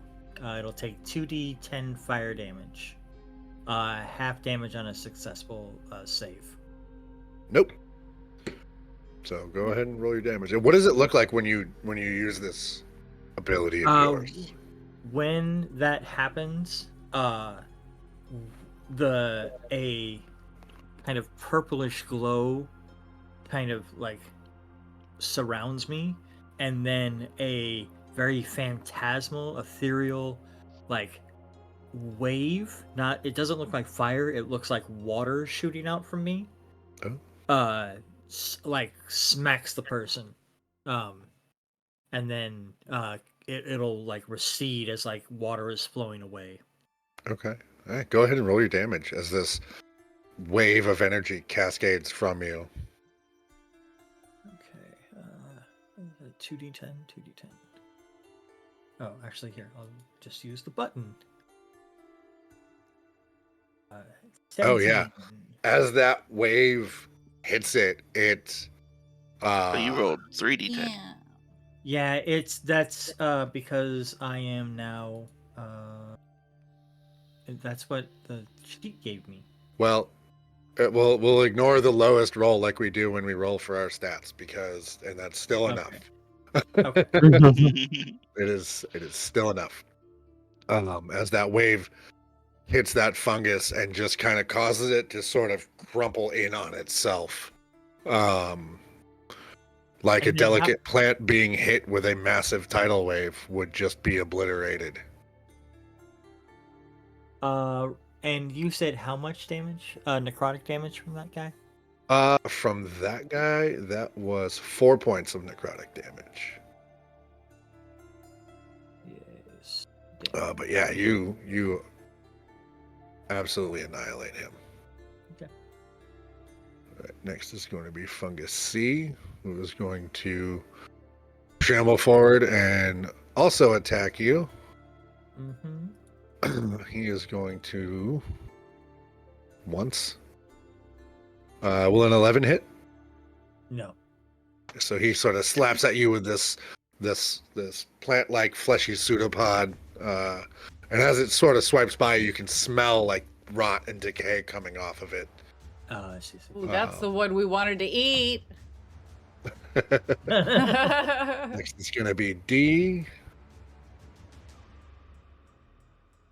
He is going to move, but not quite far enough. And then next will be E. And he's going to move up here. And then it is Shadow's turn. He is going to back up a little bit. And then... what do you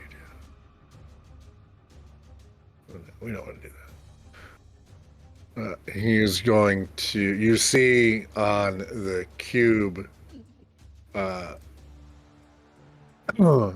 sort of a flare of green energy, and you can see like these spectral green sort of vines crawl up from the ground around it and sort of lock into place on it. Nice. And then he is going to make a couple of shots at it with his longbow. Yeah, get it, Shadow. Where is it? Work Oh, I your removed it magic. in combat, apparently.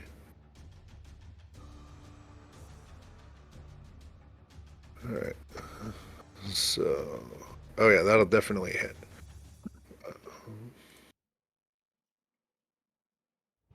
4 plus...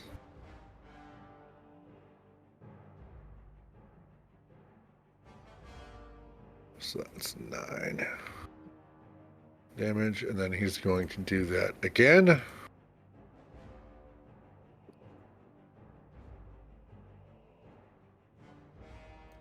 Oh, to hit 30.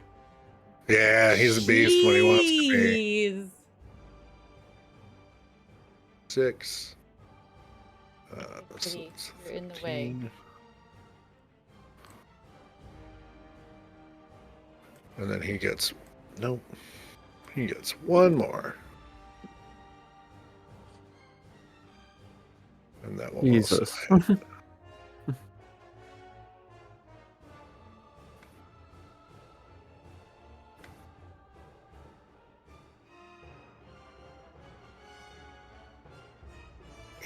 So that's 17. I have a weird question. So he's just burying arrows into this thing, and it doesn't seem to be like affecting its structure at all. But what's your question? Do we see? Can we tell if that's like doing like the damage it should be doing? You see those arrows burying themselves deeply into this thing, and then slowly starting to dissolve. And each arrow, as it hits, it's sort of the kinetic energy traveling through it is blowing bits of ooze and goo out the back of this thing. Oh, nice, cool. Its form is seeming to be affected by it, but how much you're not sure. Cool. And then Tara is gonna step forward. Does she have the range? Oh yeah, she's got the range. She is going to raise her holy symbol and cast Guiding Bolt Nice. for 11 points of damage on this gelatinous cube.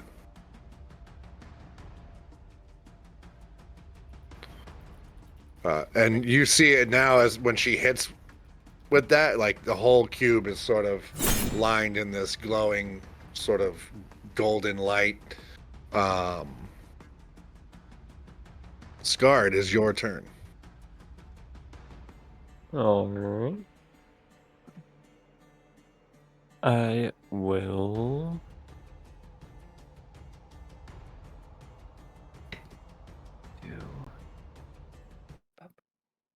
Alright, I know I'm probably gonna take 2 opportunity attacks here. But I'm gonna run down to this violet fungus, so we can do those real quick. You are definitely going to take 2 opportunity attacks. So that is, which 2 are those? That's C and D. So that's going to be a miss off the first one.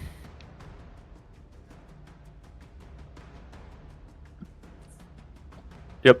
And a miss off the second one. Miss on the second. Ooh, Yep, you gotta be perfect. quicker than that. Alright, then I am going to do a shove action on the fungus. Are you trying to push it into the gelatinous cube? Is that what you're doing? Correct. Clever. That is I like very good idea. Go right ahead. So the target must succeed on a strength or dex. It chooses which. Saving throw, its DC is 8 plus proficiency bonus plus strength. Which proficiency would that be? Yours. Right? Yours. Athletics. Athletics, yeah. So plus 2. Yeah. So it's 8 plus 2 plus 12. So 22. Okay. That's the roll I'm contesting right here. Wait, plus on 12? fungus. It's 8 plus, yeah, because my strength is 12. Oh, it is not gonna. Oh no, it's not. Is it the? It's just the plus. It's the modifier for strength, right? Not the whole.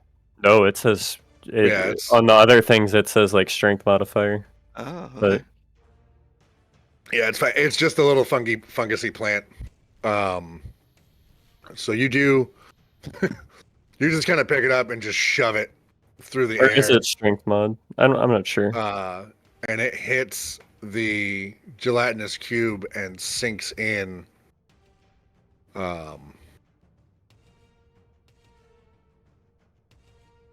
It can't even make a saving throw. It is just going to take 8 points of acid damage. And it is slowly being sucked in to the form of the gelatinous cube. You guys, if we get them all into the cube, I can command that cube just haul it and we get the heck out of here. We could probably outrun the cube. We just gotta. That's take it care for of the my little turn. guys. Lady Rosalyn, it is your turn. Okay. Yeah, so I've got 2 spell slots.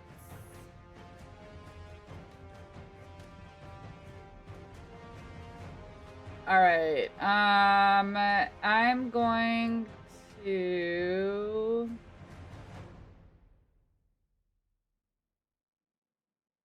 Is that it? Okay, that's a bonus action.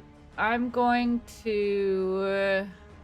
Looking at the wrong screen and everything is so tiny for me. How far is 30 feet?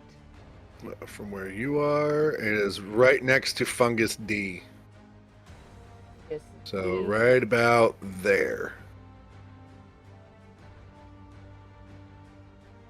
That way.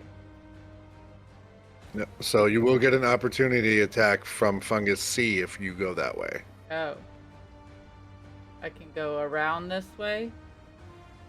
Or be like right here towards Fungus B? If you stay kind of on this side, Yeah. you won't be in melee combat range. Okay. Guard just ran right by him. Can she be like right? I don't know how to ping. Like right here. Like right next to, like in between both of them, basically, and not get Yeah, attacked. she can get right here, 30 feet.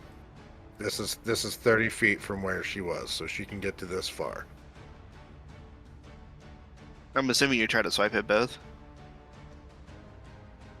Yeah, I was. Oh no, I'm not in tiger form. Actually, mind. yeah, I'm not in tiger form right now. I have my my rapier out,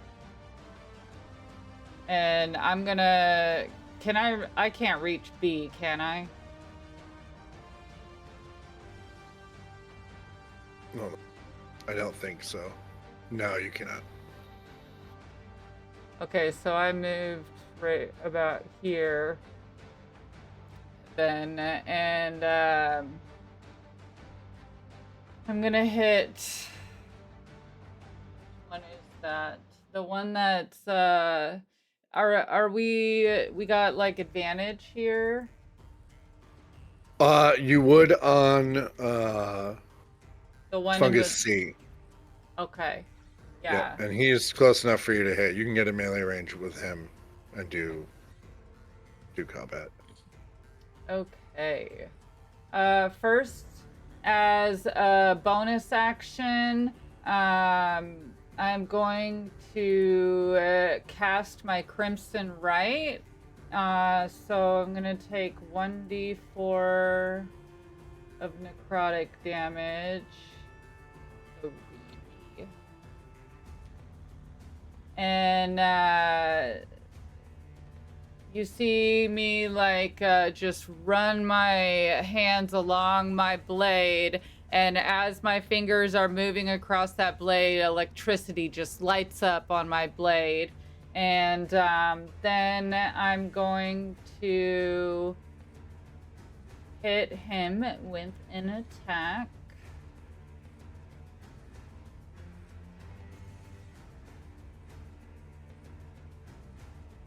That'll to hit. That'll definitely hit.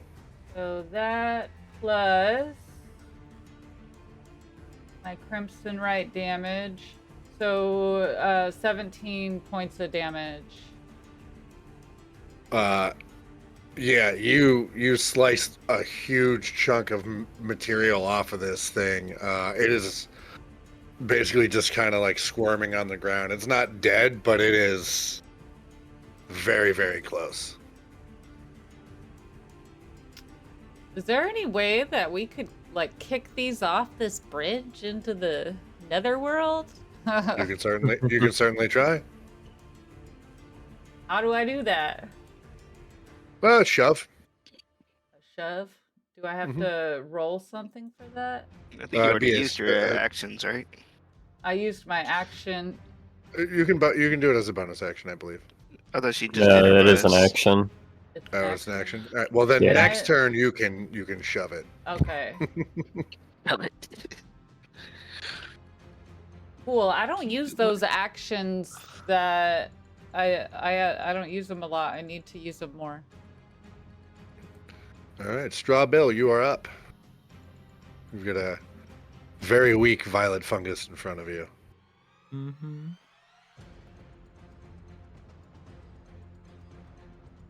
All right. I'm going to interact with object and roll a d6 to reload my gun. Yep.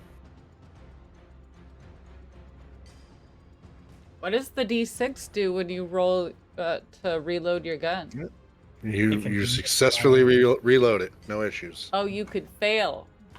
So if he fails, so if he rolls a 1, it jams. If he rolls a 2 through a 5 at the moment, he reloads as normal, and if he rolls a 6, cool shit happens. Oh.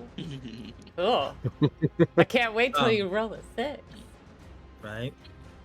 I'm gonna go ahead and well, no, can I do that? No, because I've already done the thing. So I'll go ahead and shoot at the gelatinous cube. Okay. I had it. Where'd it go? There it is. All right. Ah, damn it. That'll hit. Bless. Okay. You do get blessed, but Oh, that will that's hit. That nice. will hit. So go ahead and roll damage. Okay. Roll the bless first. So that was 11. Yay. Oh wait, no, I didn't have bless. It has bane. I didn't take the bless. Oh, That's right. right. Yeah, my That's bad. right. Okay. But either way, you still hit. You can roll damage. Damage is 9 points Oof. of damage. All right. And that Yeah, your bullet strikes this thing and causes the front of it to kind of cave in on itself before it like slowly reforms. That is and that is piercing damage. So. oh yeah. Yeah, this thing is looking rough. And then I will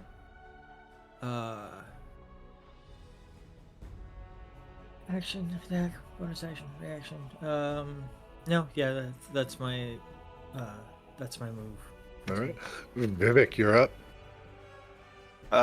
Okay. I'm going to run down, and I want to get in between these two. Okay. And I'm going to attack Fungus D All right. with my main attack. Sure. 17 to hit. That'll hit.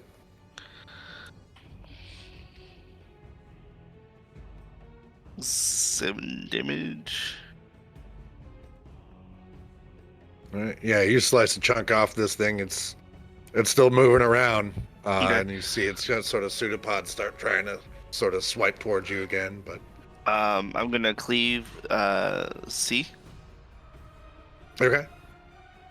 Before you do that, go ahead and roll me that extra D4 real quick. Okay.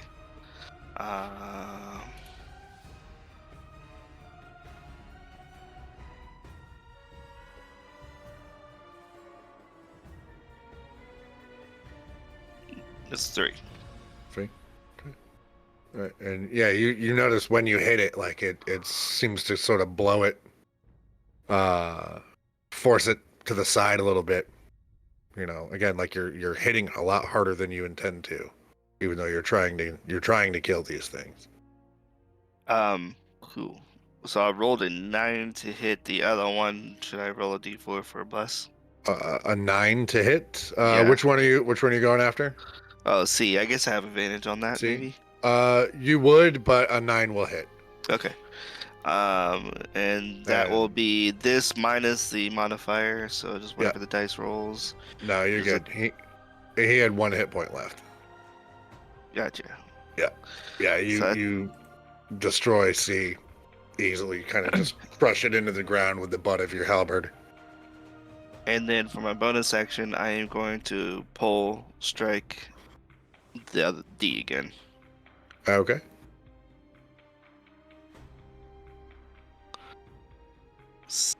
That'll hit. Okay. 7 All right. damage. Yeah.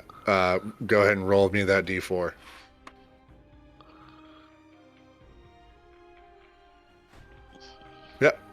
So yeah, you hit this thing and just like a pile of dry leaves just sort of blow it to pieces as your halberd cuts through it. I give a laugh as I kill them both. And you also notice, and for whatever reason you hadn't noticed this whole time, but right now it's very apparent. The blade on your halberd, there seems to be this aura, this bubble around you of what looks like moonlight, and it's just lighting up probably a good 15-foot circle around you. Very cool. Yeah, you just see a pretty big smile on my face. Are you I'm- sure I'm you're not quite the one who enjoying ate this. the mushrooms? All right, You see now me it is the glowing? I am gelatinous the cube's mushroom. turn. And it is going to swarm forward towards Scar. Don't get sucked up! And when it gets close to you, it is going to try and engulf you. God. So, what I need you to do is I need you to make me a strength saving throw You're blessed. with Nat disadvantage. Oh god. Natural one. Oh Okay. no! You've been rolling good all night. I know. Oh no! All right. So you are going to be engulfed I am one into the with the gelatinous cube. cube. And you will take 13 points of acid damage as you get sucked in, and this thing is starting to just dissolve your flesh. Ew, gross. And the pain that you're feeling at this is unbearable. I'm gonna need you to make me a wisdom saving throw real quick. That is so gross. Oh no. Oh still get- no! you still- Oh bless. no. Can you still get blessed on that, or is it just strength? He Is can this get saving? he can get blessed on that. Be the Okay. wisdom saving throw, but his bless would still work. Yeah. Okay, that's Okay. slightly. A 10's Okay. better than a 6. As your flesh is being dissolved from your body, you hear that voice in the back of your head start screaming. You feel like the warden at a zoo at the moment, and the dangerous animal you have caged is about to break free from its enclosure. Oh, are you one of me? And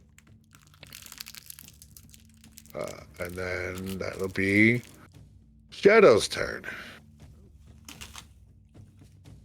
He is going to take a shot at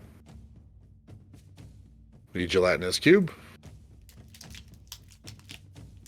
And I think...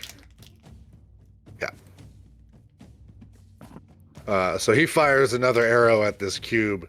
And this time when the arrow hits, it strikes, there's this little, almost like a bead floating inside it, and the arrow strikes that and shatters it, and the whole thing just loses form and cascades to the ground in a puddle that is slowly just kind of smoking on the ground. Scar, you have lost consciousness at this point. You're not at 0 hit points, but you're dealing with something else entirely. Mm-hmm.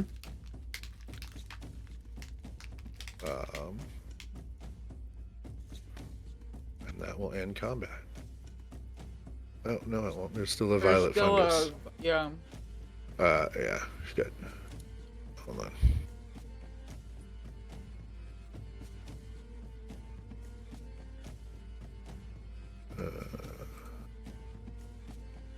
Okay.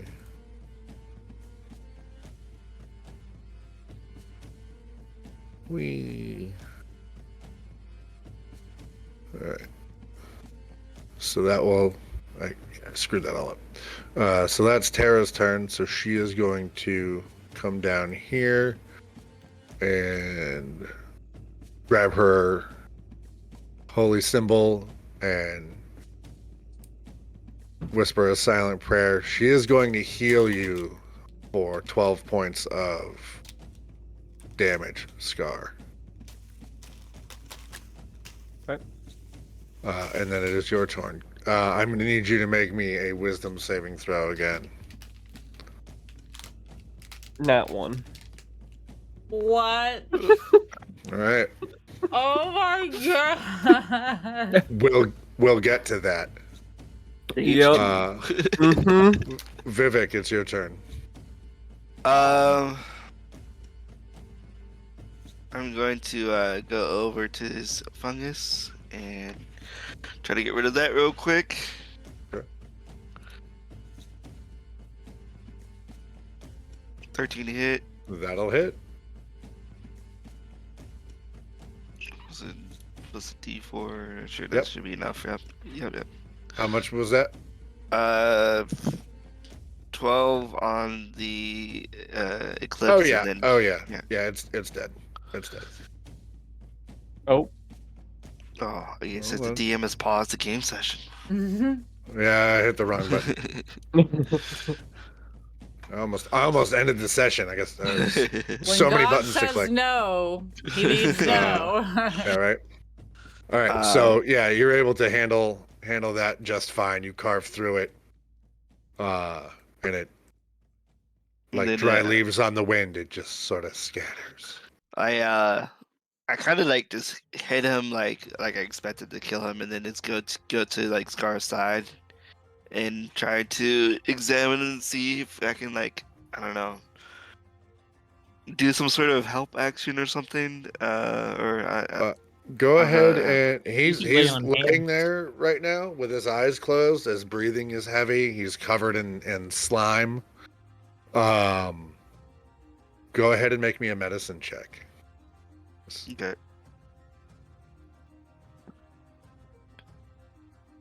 Can I? No, it's not a saving throw. It's a check. You are still blessed. Okay, so I can do it. Okay, cool. Yep.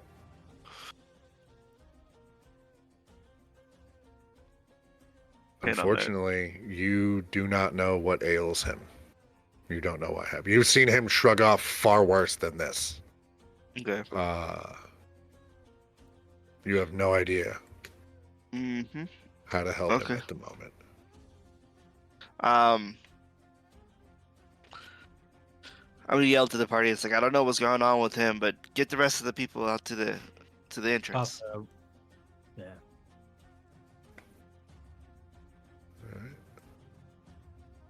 So the villagers are going to make their way outside, and Shadow and Tara come over. And Tara puts her hands onto Scar and closes her eyes, and you can even see like her hair sort of lifts up a little bit, and there's this outline of this sort of pale golden energy around her that begins to flow into Scar. And he screams and places her hands on her head, taking them from Scar's body, and sort of falls backwards. And you can see her palms are smoking ever so faintly. I'll reach And out she to is grab her. sobbing. Yeah, you do. She's just kind of sitting on her butt and holding her head in her hands, and she's terrified. She won't say anything. She's crying. Shadow looks at her and comes over and looks at Scar, and he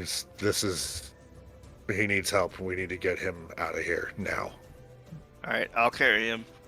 You guys lead the way.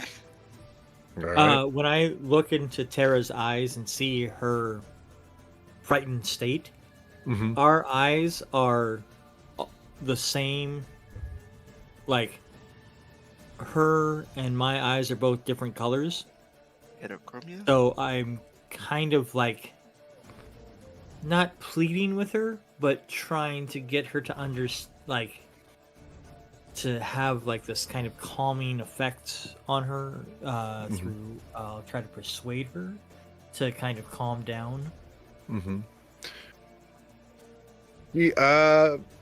Go ahead and make me a persuasion roll, but with advantage. Okay. And I'm also going to give you an inspiration for that.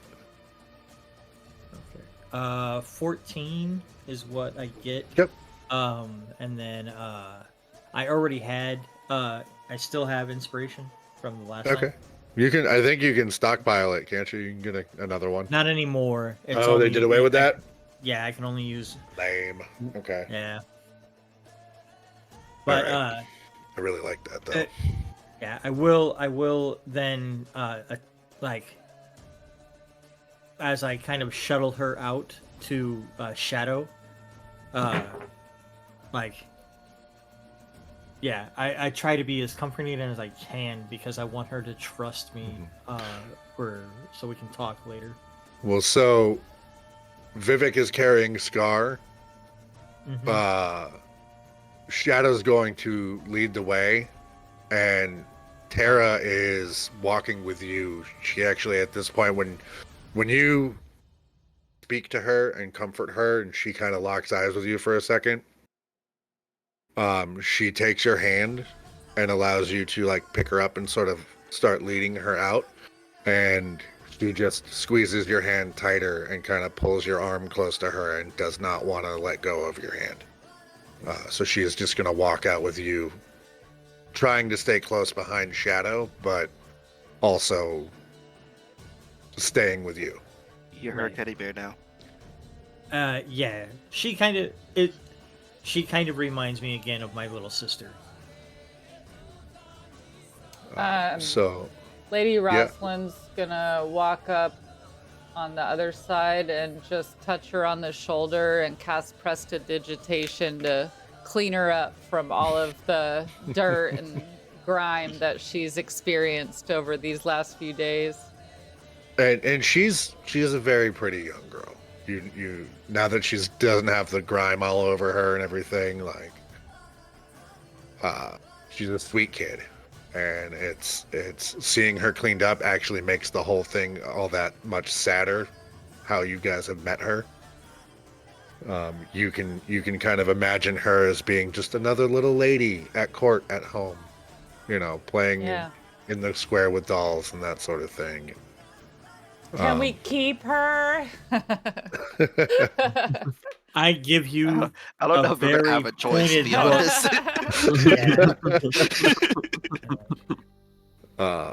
That'll be her decision where she ends up.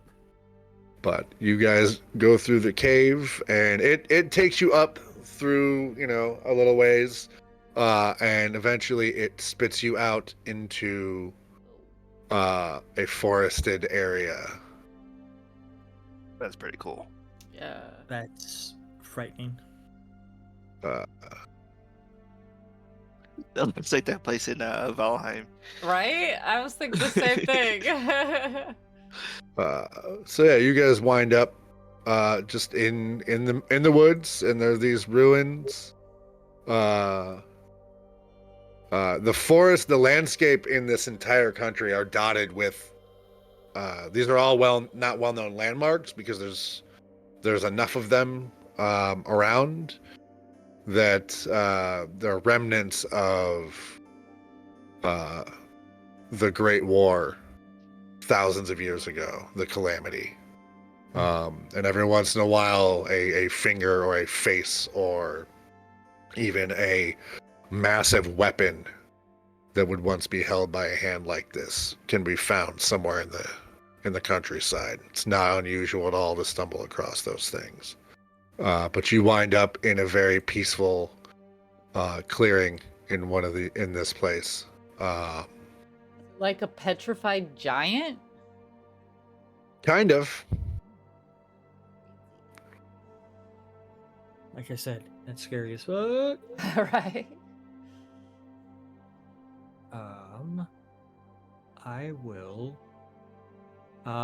From this point, what time of day is it when we hit the outside? At this point, it is now sort of like mid morning, and say somewhere between like 9 and 10.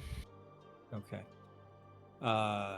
And Mike, just so I got this right, did you say that I screamed or?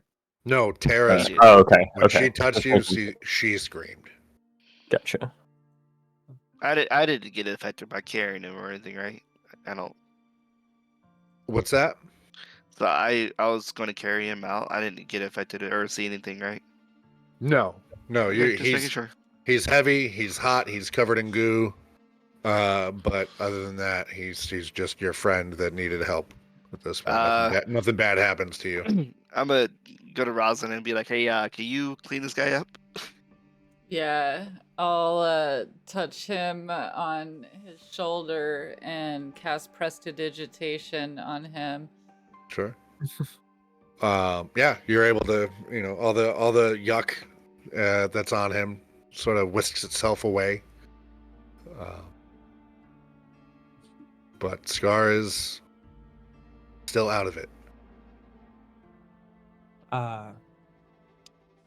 Can we divine? How close are we to town? Shadow, do you know where we are? You're probably at this point, I'd say a couple of maybe like an hour and a half away from Black Marsh, which is not worth going back to. And you're without your horses, you're probably about 5 days away from Briarhaven at this point. Out of curiosity, do we need to be attuned to the prayer beads? They do require attunement. Okay. I'm gonna ask Shadow if he knows where we are, since he's kind of, He's. I can find out well enough. I just need to get up someplace high and get my bearings. There's plenty of trees around here I can climb. If you give me some time, I can certainly go find out which direction we need to head in. Sounds good. I'll tell him that we do have some wagons north of town, like north of where we met. Is it north? Yeah, north of where we met him. Yep. So if you can try to get us kind of closer to those, we can get back home quicker. Sure. Unless they're unless he sees something, I don't know. All right. So he's going to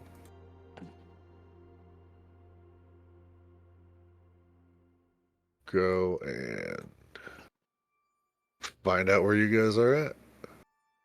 All right. And he does not know at the moment. It's going to take him some more time. That was a natural one. Can I do that? Yeah, you absolutely I'll roll can. survival. Yep. Can I? Yeah. Is there any way I can take a little bit longer and kind of like study Scar and see if I can make another check or something? You can spend some time observing him and trying to figure out what's wrong with him. Sure. It's just another roll. Strawbill, you are able to ascertain that you're if you guys walk sort of west for northwest for like the next maybe hour, you should arrive somewhere in the vicinity of where you left your horses. Okay. Nice.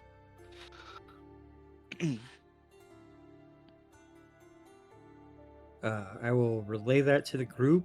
But I'd like to sit down and eat something. Give us time to kind of like recoup, and like if it's mid morning, like Yeah, you guys just have time for a moment. short rest. Yeah. Yeah. And then I'm going to pull out my rations and things, and I'm gonna make a neat little plate of food on the plate that has been in my backpack for Terra. Oh, okay.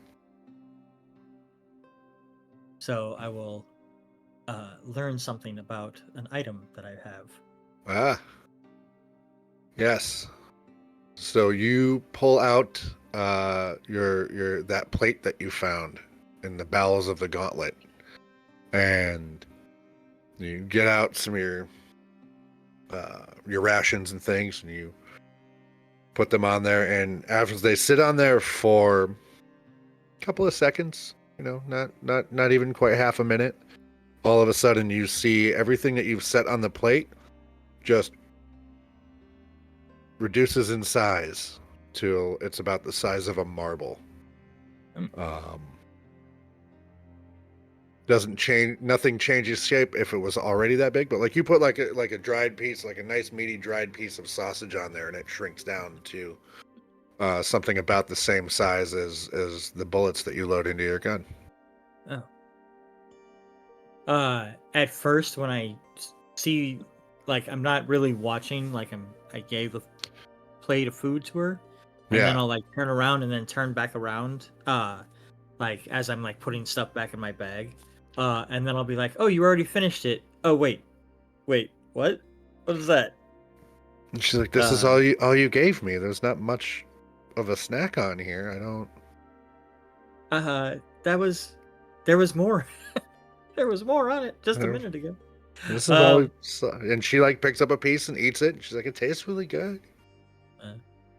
Yeah, I'll pick it up and be like, and then I'll like hold it for a second to see what happens away from the plate. Hold the food? Yeah. Nothing. It stays that size. Stays tiny. Okay. Stays that size. All right. Scar, I know you can't technically answer this, but when you stuck your hand inside the horn or the tooth with the ring on, was that, did you put the ring on and then did the thing, so it's on your hand? It's on my finger. Yeah, it's always been on my finger. Okay. It's never come off since I put it on. Oh, it's never come off. Okay. Yeah. Real quick, I'm going to because we all, well, I remember. Hey! I'm Got gonna a raid. Welcome in, raiders. What's happening, everybody? I'm going to take one of the sausages and drop it through the ring. So yeah, you pull that ring off of Scar's finger, and then you take one of those tiny little sausages you just made. As it passes through the ring and comes out the other side, by the time it hits the ground, it is back to its normal size. I do it a few more times. Oh, that is interesting. Right? Yep. Every time you leave something to sit on that plate for a minute, and it shrinks down to about the size of a marble, and then you drop it through the center of that ring that Scar had on his finger, and each time, by the time the item hits the ground, it's back to its normal size. Hey, Bill, what do you use to shoot out of your gun? I I pull out this little case that I carry on my side, and I pull out a bullet that is about the same size as the marble objects from the plate. Does it fit to the ring? And we'll go ahead and try to put the actual bullet through the ring to see if it slips. Just small enough that it fits through. And when I you have to drop play around with- it through the ring, nothing happens. The bullet, nothing happens to the bullet. It doesn't change size or anything like that. It just We might have to play around with that a falls through little the bit ring. there, Bill. Right? I'm like, okay. Well, what's Terra's reaction to this thing, this interaction happening? But she looks at it and she's like, if you flip the ring over and put a sausage through, does it make the sausage bigger? Because we could use bigger sausage. Put it in one Phrasing. bow. And we all. Uh, He's 12 years old. Definitely could. from the mouths of babes. All right. So I will try. Well, no, because I can't fit the sausage back through the ring, right? 'Cause Right. It's already expanded, so it won't go Right. back through it. Right. Okay. Does And that only get work the with you get the food? feeling in now playing with sort of both of these items that's not how any of this works. Right. It only goes to the one size, Right. or We it goes back Does to that- its natural size. could turn Right. Does that like only work a with food? grenade into a bullet size and then have double the Yeah. firepower coming out of your gun. That's what I was thinking. Uh, Put the ring at the edge of the barrel, and then just shoot a cannonball out of your gun. So I can't do that right now because I have no way to attach the ring, but I'm gonna put this back onto Scar's hand. As it is the safest place for it, I think. we- And then I'll take it back to Wolfrin and see Do if we he know can attach if it. that plate can shrink down inorganic material? I take a rock and throw it on there. After a few seconds, yeah, the rock shrinks down to about the same size as one of your bullets Okay. or a marble. Oh, that could Yeah. be fun. That's all Right. it takes to forget that our good friend Scar is still knocked out. Scar is still unconscious. In fact, Scar, I'm going to need you to make me another wisdom saving throw. Oh god damn it! Is he like behaving? Nat 20. Oh, never mind. Okay. Nice. Finally. So, Right. as you're laying there, It was the ring. Sorry. It was making his dice rolls small. you Right, don't yes. hear anything around you. You don't see anything around you, but you are in a space that is black on all sides. And a short distance away from you in this space, there is a door, just a plain wooden door. Not unlike the one that was to your room at the monastery you were trained in.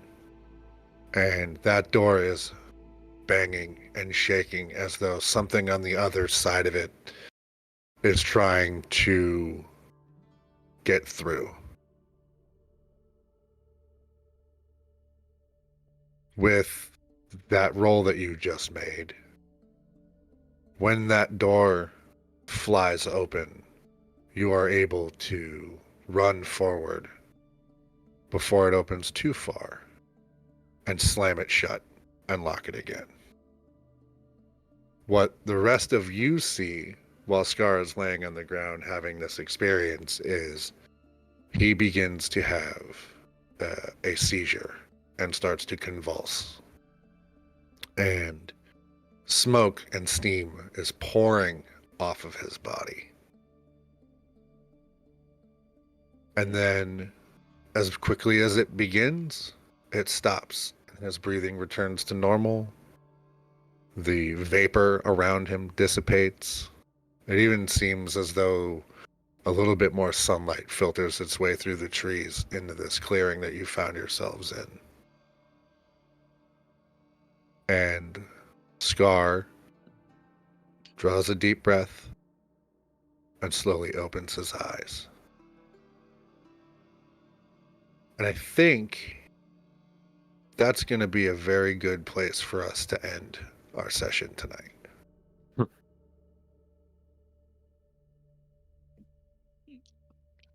Cool beans.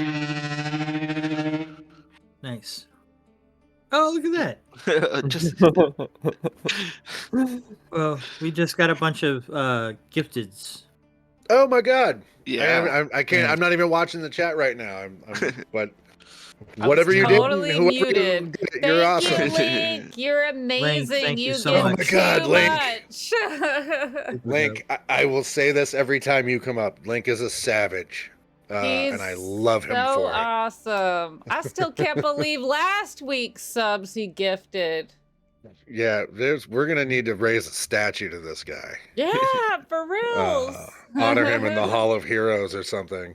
Right? We'll just uncover this giant one that's underneath us right now. Well, That's an analogy for me having you all in the palm of my hand, by the way. oh no. Okay. Well, for all you new people in here, if you haven't checked it out already, we have a Discord community where we're running all kinds of games. So maybe you want to join a one-shot or just chat with a whole bunch of nerds who love D&D. Come on down to the Nerdz town. Yeah, it's great community. We have several flagship campaigns. This one, Everlorn, is on Monday nights. Usually our Lantern Song campaign on Saturdays, and Power and Prophecy on Sundays. And then we're just constantly trying to spit out more stuff for you guys as the community as well. And if you're looking for a game, we do also have some closed session games that we do every once in a while. So join the Discord, and you might run into some people running a game, or set one up or something like that. There's always something going on. If you've missed episodes before now, check out our YouTube. We've got all our old episodes up on YouTube, so that way you can catch up before next week. And with that, I am done. All right. Thank you, Right on. guys. Everybody have a great Bye, everyone. night. Awesome session Have a good tonight, night. guys. Thank you. Thank you.